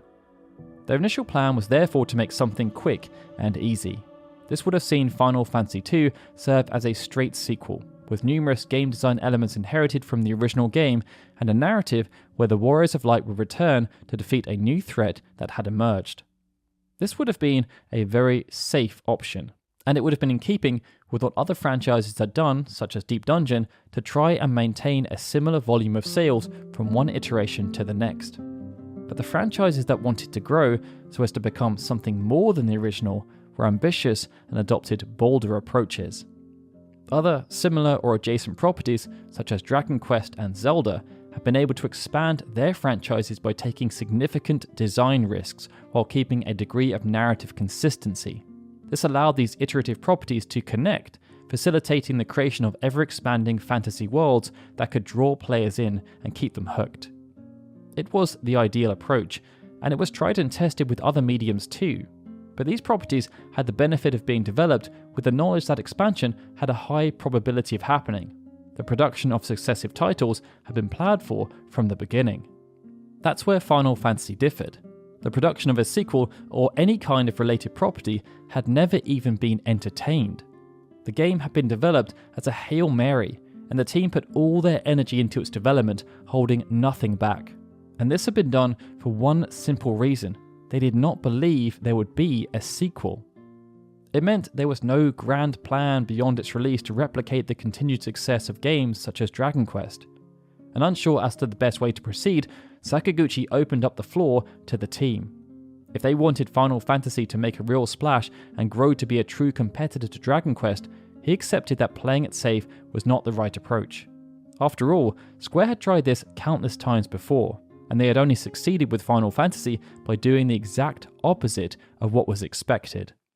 However, as they had no fresh ideas themselves for how this could be accomplished with Final Fantasy II, there was a hope that maybe someone in the wider team had some ideas they were passionate about and wanted to share. As it turns out, someone did, and that someone was Akitoshi Kawazu. Kawazu was born on the 5th of November 1962, about 50 kilometers north of Mount Aso. He grew up in the small rural town of Oguni, but despite being surrounded by nature, Kawazu was not the most athletic of children. Much of his time was instead spent dreaming. And in those dreams, Kawazu would create an alternate reality where he would be projected as the dynamic hero of any given scenario. At school, this played out in the form of creating games, of which Kawazu would be the architect. He would use the backs of supermarket flyers to jot down ever-expanding rule sets. and after being exposed to science fiction, these bespoke games started to become more and more grand in scale and more complex in their execution. Star Wars and Star Trek would be two properties with which a particular fascination was developed, and it will be through the latter franchise that Kawazu was introduced to video games. Having been accepted into the science school at the illustrious Tokyo Institute of Technology, Kawazu was given access to the latest computers, including the Apple II. And it just so happened that a new Star Trek game was being produced for that system. This acted as a gateway. Kawazu would spend afternoons playing games on the Apple II, but his friendship circles were also obsessed with importing board games from North America.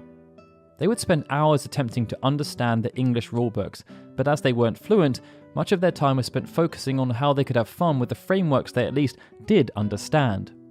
This then afforded Kawazu an appreciation for the underlying rules that governed board games, as he felt they were more important than the finer details.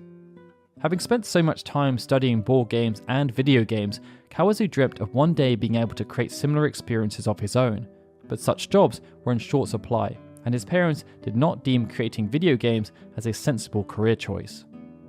With graduation looming, Kawazu instead managed to secure a junior position at Sony, but due to some unfortunate personal circumstances, he was unable to accept the position. The backup plan was to try and land some part-time work, and one of those jobs was a junior writing position at a magazine called Beep, where he wrote reviews about the latest video game releases. It was a fun job, but far from secure, so while working at Beep, Kawazu continued to look for alternative sources of employment and managed to secure a position at a software company. This was a good confidence booster, but right before starting, Kawazu backed out. He wasn't quite ready to give up on his dream of creating video games, and he knew that if he accepted the job, he would never again have the impetus to chase that dream. It just so happened that Square were looking to hire at that time, and having been familiar with the company after being exposed to their games while working at Beep, he decided to apply. After joining Square, Kawazu supported however he could, before being assigned to Sakaguchi's team to work on Highway Star and then Final Fantasy. Due to his experience with board games, Kawazu was an invaluable asset to the team. Even though numerous design concepts had already been established by the time he began working in earnest on Final Fantasy, Kawazu was able to create systems for battling and progression and worked with the programmers to bring these concepts to life. Due to the limited time assigned to development, these systems were quite standard and would be familiar for those who enjoyed role-playing games, either in tabletop form or via earlier video games such as Ultima or Wizardry. But as there would now be more time and budget assigned, Final Fantasy II would not be bound by the same constraints. When Sakaguchi opened up the floor for suggestions, Kawazu felt it was his chance to play the hero once again. The design concepts proposed by Kawazu for Final Fantasy II related to almost every facet of design. It meant there would be significant changes proposed to the narrative, the world and its supporting lore, and to the gameplay and wider progression of characters. This represented a significant risk. Final Fantasy had resonated with audiences, and based on how typical follow-up properties were handled, that audience would come into Final Fantasy II with expectations. If too much was changed, there was therefore a risk that audiences would be turned off and alienated. For this reason, the core team felt it would be wise to come up with a list of underlying principles that they felt Final Fantasy II would need to contain in order for it to still be considered a Final Fantasy game and a follow-up that would, on some level at least, make sense to consumers. Final Fantasy II would therefore retain the same core battle system with minor enhancements made to ensure it evolved in an appropriate manner, and a similar decision was taken around naming conventions of spells and equipment. These two were kept consistent to ensure the game felt familiar to existing players. With the framework then established, other aspects of the game were opened up to innovation, and the first major area of focus was the narrative. In the original Final Fantasy, the narrative revolved around 4 mysterious warriors of light who had been fated to save the world from its impending doom. These warriors of light were designed to be narrative vessels, a pretty common design choice at the time. As such, the player could name them whatever they wanted and assign them to any of the available jobs. They would, of course, make active contributions to move the narrative forward by speaking to NPCs and performing certain feats, But outside of this, there was no specific character development, and their contribution to the game's wider lore was largely passive. Final Fantasy II would scrap almost every single one of these narrative mechanics. From the outset, Kawazu had planned for the party of characters to have predetermined names. This represented a fundamental shift, as it would remove an element of customization from the player. But there was a belief that without taking this step, it would not be possible for the party members to have any kind of meaningful relationships with each other, nor the world around them. The original draft was written by Kawazu in the first few months of 1988, and although there would be similarities to the final script, there would also be stark differences in terms of its actual plot, its execution, and how it related to other design elements. This initial draft would focus on the Kingdom of Altair and a conflict based around succession. Basil, the King of Altair, was growing old, and his 3 sons vied for the throne. Philip, the eldest son, was the natural successor by birth, and was also a knight of significant valour, but Basil preferred the crown to be passed to Roger, his 3rd son. As such, factions formed around the 2 sons, with powerful figures choosing which to back based on how their positions might improve within the kingdom following the passing of King Basil. Richard, the 2nd son, would want no part of this, and chose to leave the kingdom, but he would still find himself embroiled in the fight for succession. After leaving Altair, Richard joined the armed forces of the neighbouring kingdom of Elude. Their king, Heinrich, would seek to take advantage of the civil unrest brewing in Altair, and with Richard by his side, would have a claim on the throne. There would also be another faction involved, but they would have no specific interest in the kingdom of Altair or the crown. Decades prior to the events of the plot, the evil dragon Gawain had been defeated, and monsters were forced to live in the shadows and fight for scraps as a consequence. Gawain's daughter, Dole, now sought to unite the monsters and gain revenge on humanity. When compared to the original Final Fantasy, this proposed narrative was far more complex. There were rival factions and named characters, and they had clear motivations that were at odds with each other. Time was also taken to craft backstories and wider lore. Gawain, for example, was slain by a legendary hero called Firion, who sacrificed his own life to rid the land of evil. The supporting cast was also planned to include characters such as Minwu, a man who aspired to be the ultimate mage, Leon, a famous knight who hailed from the town of Bamberg, and Hilda, a female knight who stood in direct opposition to the monsters as they had abducted her mother when she was young. Paul, Gordon, and Layla also featured in similar guises, and there was a character called Rigel who was described as being a cold-hearted dark knight. These plot details would then be tied together by an intricate narrative that would have branching paths, with the paths dictated by which actions the player chose or indeed did not choose to take. For example, the player could have ended the game with Philip, Richard, and Roger all having been killed. This meant there would be no natural successor to the throne of Altair, and it would be open to a third party. The player could also choose whether to slay Dole and defeat the entirety of the monster faction. This choice would then work in conjunction with notions of fame and wealth to create multiple possible endings. Beyond that, during this early stage of development, there were also plans for Final Fantasy II to have a morality system, something that would have changed the way NPCs responded, and the system would have then been used to influence which characters joined the party. The passage of time would have also further complicated proceedings, as it could influence how and when certain events took place, or indeed whether they took place at all. To say this was ambitious would be an understatement, especially since all of this was still planned to happen on the modest 8-bit infrastructure of the Famicom. But it was the exact kind of thinking that Sakaguchi needed. Kawazu was bursting with unique and innovative ideas, but they needed to be refined, and that was where he came in. Sakaguchi spent weeks modifying Kawazu's draft script. The idea was to take elements that worked while simplifying them as much as possible into something that was coherent and workable within the limitations of the Famicom. A revised first draft was produced on the 11th of March 1988. This new draft promoted Firion from being a mere lore entry into the role of main protagonist, and he would be joined by 2 new characters in Maria and Guy, and Leon, another character who had featured in the initial proposal, but would now take on an adjusted role.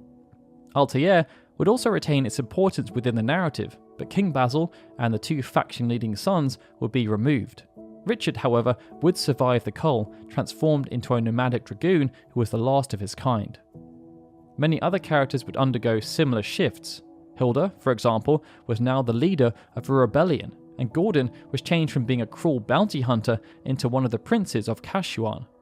An oppressive empire was also created to serve as a clear, overarching antagonist. This revision would be nowhere near as ambitious as Kawazu's original draft, but the overriding sentiment was retained. They knew that a more complex story was necessary, and this revised draft would still be much more complex and involved than the story created for the original Final Fantasy. To ensure it delivered on multiple levels, Sakaguchi also wanted to introduce some narrative concepts that were prevalent within Hollywood movies, such as the classic rug pull. From the very beginning, it was planned that Leon would be taken prisoner in the opening encounter. How this manifested would change as the script evolved, but Sakaguchi felt it was necessary to shock players immediately, forcing them to become invested within the first few minutes of the game. Over the coming weeks, Sakaguchi would continue to refine this script, working with Kawazu and Koichi Ishii to ensure it hit all the right beats. But as with the original game, the script would then be passed off to a freelance author called Kenji Terada. Terada was born on the 11th of July 1952 in Tokyo, and would end up attending a well-regarded high school where he explored illustration and literature. Many of his fellow classmates would end up going on to accomplish impressive feats, and one of them would become a founding member of Square. After graduating from high school, Terada attended the prestigious Waseda University. Here, he studied European history, and alongside his studies, time was spent pursuing illustration as a potential career upon graduation. During this time, Terada's illustrations were published in numerous high-profile newspapers and magazines, and due to the quality of his work, more and more opportunities continued to arrive. Due to the nature of these opportunities, Terada would often be pushed beyond illustrations, and he even became involved with animated productions. After graduating, Terada continued to explore this line of work, and would become involved with writing numerous screenplays for anime. And in 1980, Terada would join Osamu Tezuki, the creators of Astro Boy, as a chief assistant. Throughout this time, Terada would work on numerous animated shows, and two in particular, Space Cobra and Cat's Eye, had become popular amongst some of the staff at Square. Due to the connection Terada had with one of the founders, it was therefore suggested that they should collaborate, and so Sakaguchi, Hisashi Suzuki, one of the senior business development employees at Square, and some of the other prominent developers at the company decided to meet with Terada. Impressed by how the conversations went, Sakaguchi extended an offer to Terada, tasking him with helping them to make a game that would make people cry. At the time, Terada was working on a manga called Kinukiman. It was through this work that he had gained a reputation for writing such narratives, with the producer of Kinukiman even giving Terada the nickname Tearjerker Terada. After the initial meeting, Terada was unconvinced as to whether it would be possible to replicate his writing style within the medium of video games. However, after talking more and more with Sakaguchi, he chose to accept the offer and started working on the original Final Fantasy. That game would of course end up being a huge success, and with the story seen as one of the highlights, both Sakaguchi and Terada were keen to continue the working relationship. For Final Fantasy II, the brief would remain the same, but the initial scriptwriting process was quite different. Sakaguchi, Kawazu, and Ishii had each contributed to the wider outline, and Terada was responsible for taking the rough outline they had pulled together and turning it into a fully fleshed out narrative. The process was quite simple on paper, but in practice there were numerous hardships. Terada would find it difficult to handle the egos of some of the developers, as they had each become married to certain ideas and couldn't understand why they perhaps hadn't been given more spotlight within Terada's final treatment. On the other side, the developers would also need to try and figure out how they could incorporate some of Terada's original ideas into the game while maintaining balance. It led to certain elements being cut from the script, but as they were still such good ideas, Sakaguchi always held a belief that they would be able to use them for future projects. One thing that did become melded with Terada's script was an innovative dialogue system that would place more emphasis on NPCs. Unlike the original game, where NPCs would have set dialogue and they were far and few between, in Final Fantasy II, players would be able to talk to NPCs about specific keywords or phrases. Whenever new keywords were unlocked, players would need to go back and speak to NPCs as a way of learning more about the wider world. And the developers also believed that this would make the story progression feel more earned as opposed to it being spoon-fed. With the script taking shape, attention turned towards gameplay. To ensure a degree of consistency, the battle scene would remain quite familiar. This would see the same turn-based approach adopted, with the player able to input a certain set of commands and these commands then being resolved alongside the enemy actions. Improvements would still be made, but they would mostly be tweaks designed to enhance the combat experience. This would, for example, see the exploitable party positioning mechanic from the original game replaced by the concept of rows. New attack states would also be introduced, allowing the player to take advantage of preemptive strikes or deal with unfortunate ambushes. With the core battle system being so similar, much of the focus was instead placed on creating a brand new progression system. In the original game, many decisions were placed by the job system. This included progression, but it also permeated into other aspects, such as the sprite each character would use. As Final Fantasy II would use predetermined characters, the development team did not believe this approach would work. They instead wanted each character to have a fixed sprite so as to enhance the narrative spectacle. This restriction led to the development of an ambitious and revolutionary progression system that would be guided by how players wanted to play, and this system would dovetail with the narrative. As Firion, Maria and Guy were planned to be inexperienced youths at the start of the game, the progression system would treat them as a blank canvas. Unlike the initial game, where roles would be chosen as the game began, it meant that for Final Fantasy II, the developers wanted to create a system that focused on nurture as opposed to nature. It meant players would get to see how their players grew as the narrative advanced, but they would also get to see them grow through the way they played the game. This meant jobs were removed, and every character could wield any weapon and use any spell. At the start of the game, they would be novices in every area.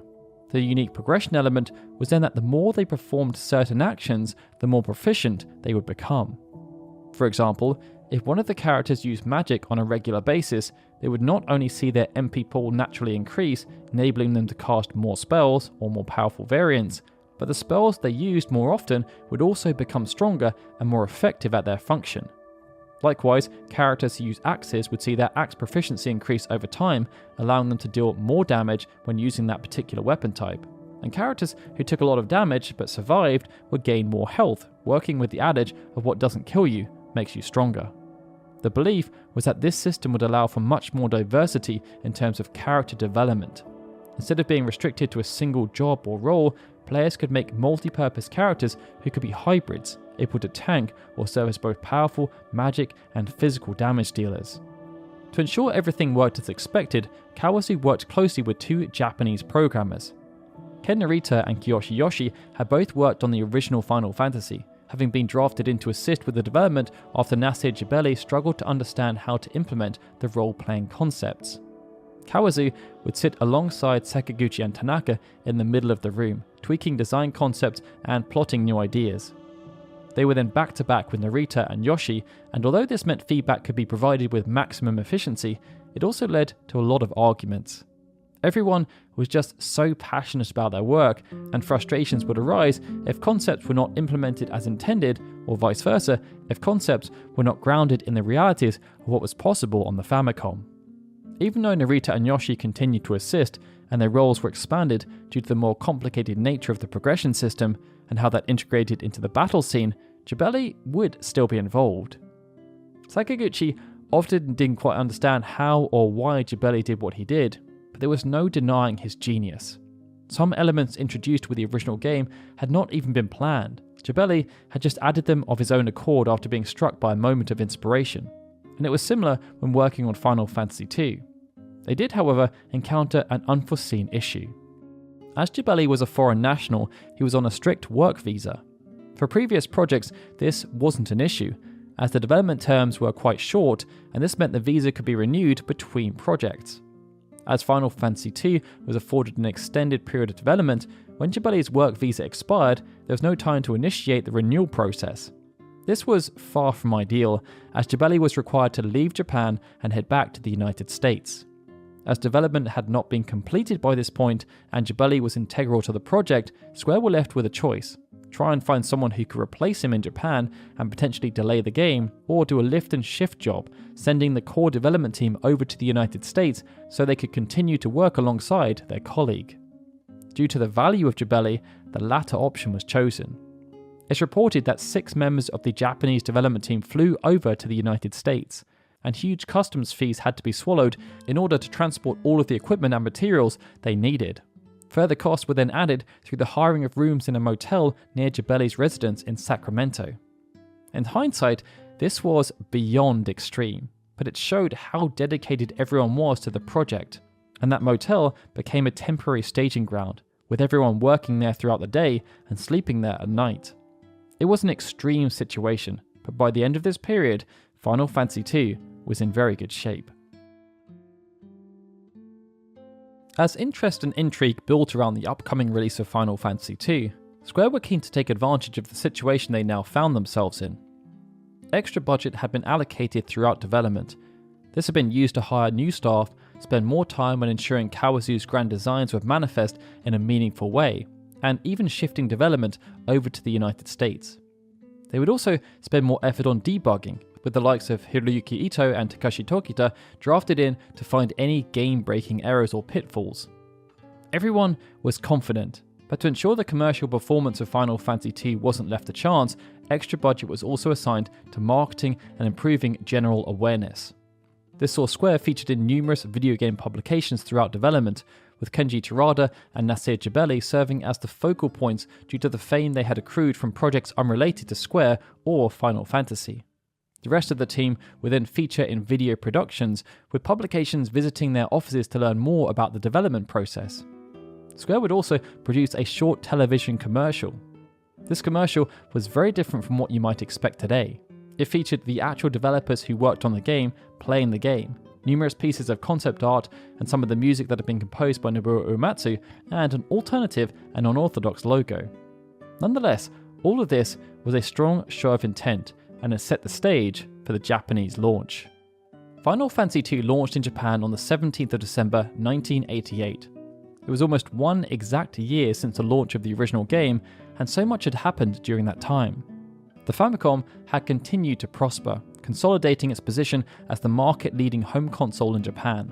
This growth had been supported by the launch of numerous high-profile games throughout 1988, with many going on to sell more than 1 million copies.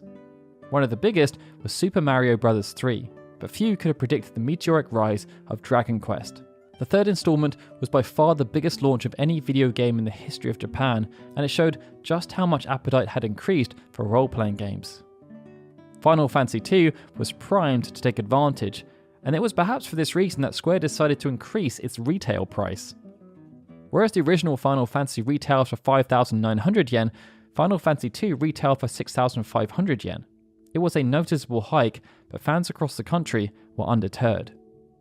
In spite of heavy competition from the likes of home console releases of Tetris and the latest Pro Baseball Family Stadium title, both of which would end up selling over 1 million copies, Square's new premium project would sell much faster than its predecessor. By the end of its initial run, Final Fantasy II would end up selling just over 760,000 copies, 46% more than the original Final Fantasy. When combined with the higher price point, this made Final Fantasy II nothing short of a breakout success. Whereas the original game had generated approximately 3.1 billion yen, Final Fantasy II had generated over 5 billion. At the time, this was the equivalent of just under $50 million, and it was monumental. These strong sales were spurred on by praise from the media. Famitsu awarded Final Fantasy II a 35 out of 40, 1 point higher than the original game. The majority of the 4-person review team were impressed by the depth of the scenario and how well paced it was. They also appreciated the focus placed on the named characters. However, even though the battle system was commended, there was also criticism for how much grinding was necessary and how time-consuming some of the battles could be. Family Computer magazine also awarded Final Fantasy II a higher score than the original game. Readers of the magazine who had been surveyed scored Final Fantasy II as a 26.49 out of 30. Readers awarded the highest mark for engagement, music, and the characters, whereas the lowest marks were given for its perceived value for money and how well the game played.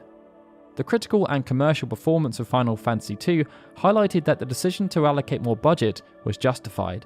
In spite of there being wholesale changes made to narrative development, the battle system, and progression, it had exceeded the performance of the original game in every conceivable way. This notion was then cemented by the performance of Final Fantasy II at Famitsu's Best Hit Game Awards. The awards were published towards the start of 1990, just over a year after the game had launched in Japan.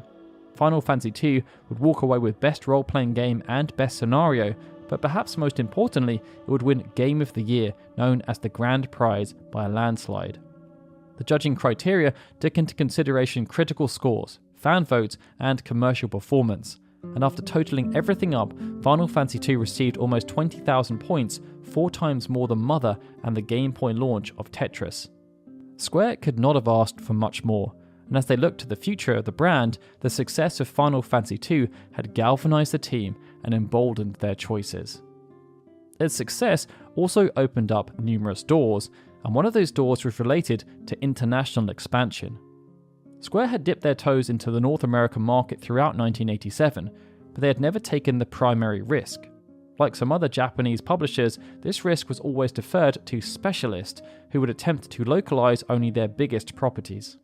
In the case of Square, the North American release of Tomodachi Daisuken would be handled by Acclaim, and Highway Star would be handled by Nintendo. Each game would be renamed as part of the localization process. Tomodachi Daisuken would become known as the 3D Battles of World Runner, and Highway Star was changed to Rad Racer. And by launching in these new markets, there was the potential to appeal to new audiences and bring in huge volumes of sales. Rad Racer, for example, resonated with international audiences in a way that Highway Star never had. This led to well over 1 million copies being sold in international markets, and it became a favourite for Nintendo whenever they wanted to showcase their system. Both of the games chosen for localization had been overseen by Sakaguchi, and it meant the original Final Fantasy would be the next logical choice for localization based on how well it had performed in Japan. But the sheer scale of the game represented a significant stumbling block, as in comparison to the other more arcade-centric titles, there was huge amounts of dialogue that would need to be translated. The North American release of Final Fantasy was therefore deferred until 1990, but it would be a hit upon launch, selling 700,000 copies. This was 180,000 more copies than had been sold in Japan, and perhaps more importantly, it was more copies than Dragon Quest had managed in the same region. The success of Final Fantasy was then followed up by the North American release of Makai Toshi Saga on the Game Boy. This was renamed to the Final Fantasy Legend to help build out the brand, something that was crucial, as Square's North American subsidiary had started work on a localized version of Final Fantasy II under the supervision of Kaoru Moriyama. By this time, Final Fantasy II had already been available in Japan for over a year, and Final Fantasy III had also become a reality. The plan was therefore to speed up work on the North American releases to capitalize on the hype that was building around the Final Fantasy brand. Such was the confidence of Square's North American subsidiary that this plan would come to fruition, that they went live with a marketing campaign that said, "We see the future as a never-ending battle."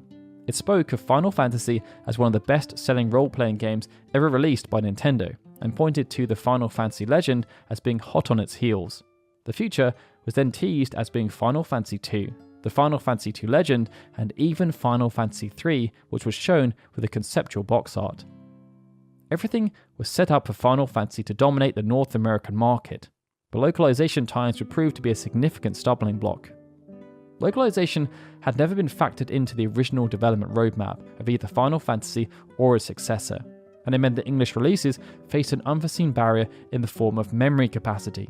Both games had pushed the memory limit for their Japanese releases, as they tried to squeeze in as much content as possible for consumers to enjoy. But the English language was not quite as efficient when it came to character usage, and this meant the narrative portion of the game would take up much more memory when compared to the Japanese releases. As Final Fantasy II featured even more focus on narrative, this became a complicated problem to solve, as almost every single line of dialogue would need to be truncated without losing the essence of the story. Nonetheless, Square's North American team went about this task as best as they could, and a beta version of the game was produced. Ahead of an intended launch, further promotional assets were also created, with emphasis on a new subtitle which would see the game called Final Fantasy II: Dark Shadow over Palakia. However, due to everything taking so long, Square ended up cancelling the North American release of Final Fantasy II. By this point, the Super Famicom had already been released in Japan, and in North America, the launch of the Super Nintendo was on the horizon. As such, there was a belief that even though releasing Final Fantasy II would generate revenue for the North American division, due to how old the game would be and there being so much focus on 16-bit gaming, its performance would be undermined. Square also felt as though it could lead to confusion amongst the player base, as there would be no time to localize Final Fantasy III. As such, focus was shifted towards localizing Final Fantasy IV, which in North America would be positioned as a 16-bit follow-up to the original game and released as Final Fantasy II. Gamers in North America and Europe would not actually get to experience Final Fantasy II until almost a decade later, when it was released on the PlayStation as part of the Final Fantasy Origins collection. However, due to how much time had passed, this release was not a one-to-one port of the original game. It was instead based on a remake that had been produced a year earlier for the WonderSwan color.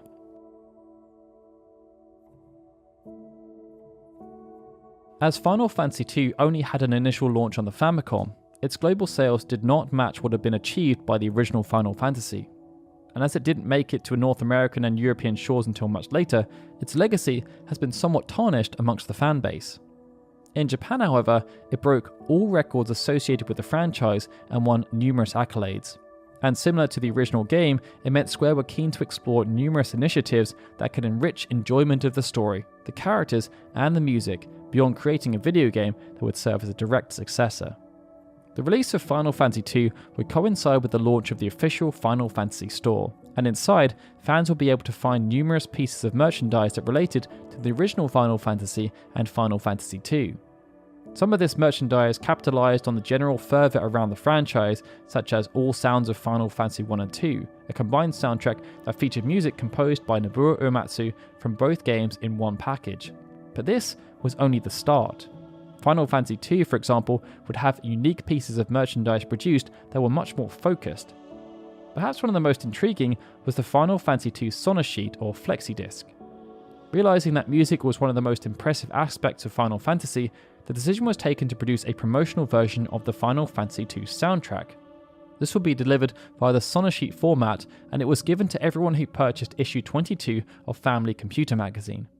The Sonosheet was double-sided, containing almost 10 minutes of music across its A and B sides, and it featured some of the most impactful pieces.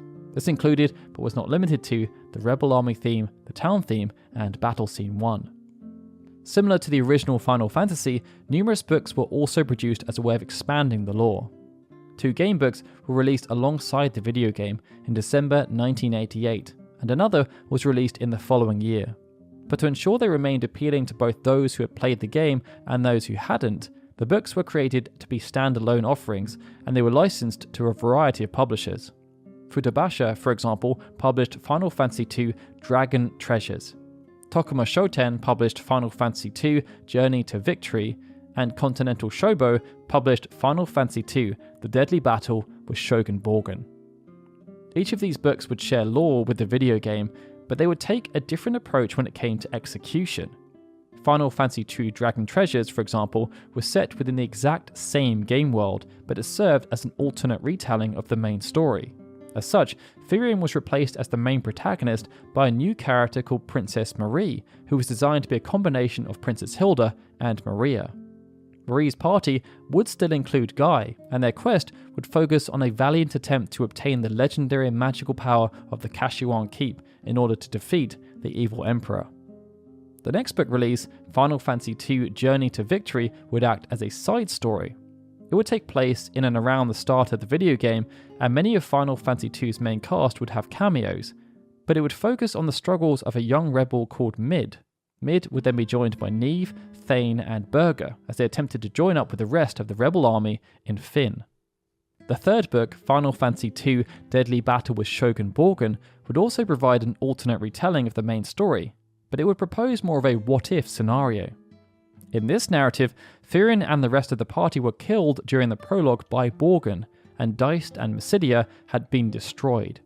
Borgen would have also taken command of a huge warship and was wreaking havoc, something that saw Minwu slain and Joseph declared missing. The quest was therefore focused around defeating the maniacal Borgin, and Sid and Richard would be focal points as they would help to mount some kind of resistance.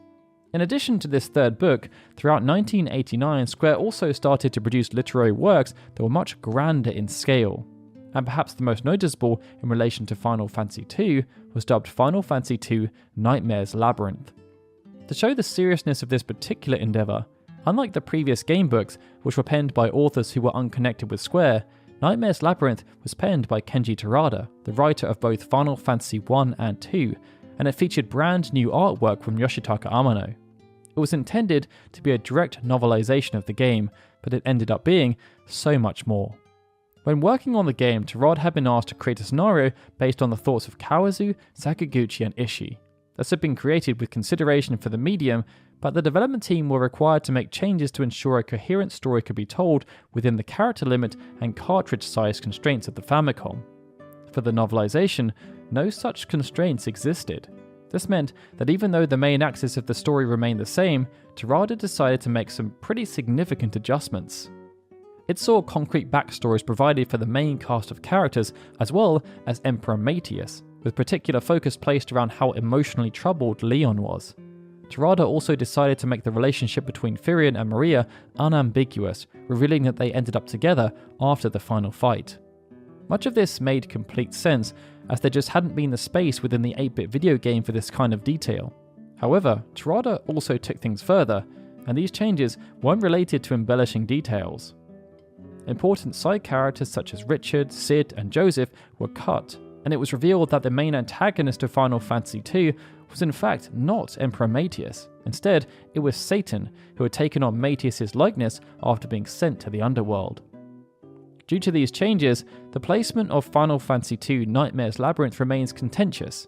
In some regards, it's viewed as a faithful recreation of the story that Terada wanted to tell, but it strays away from the story that Sakaguchi, Kawazu, and Ishii wanted to tell when it comes to the video game, and that has to serve as the ultimate authority. As the years went on, the influence of Final Fantasy II would be clear on numerous levels. It was, for example, the first entry in the franchise to feature chocobos. This creature would since become a prominent part of the franchise, even fronting an entire collection of spin-off games.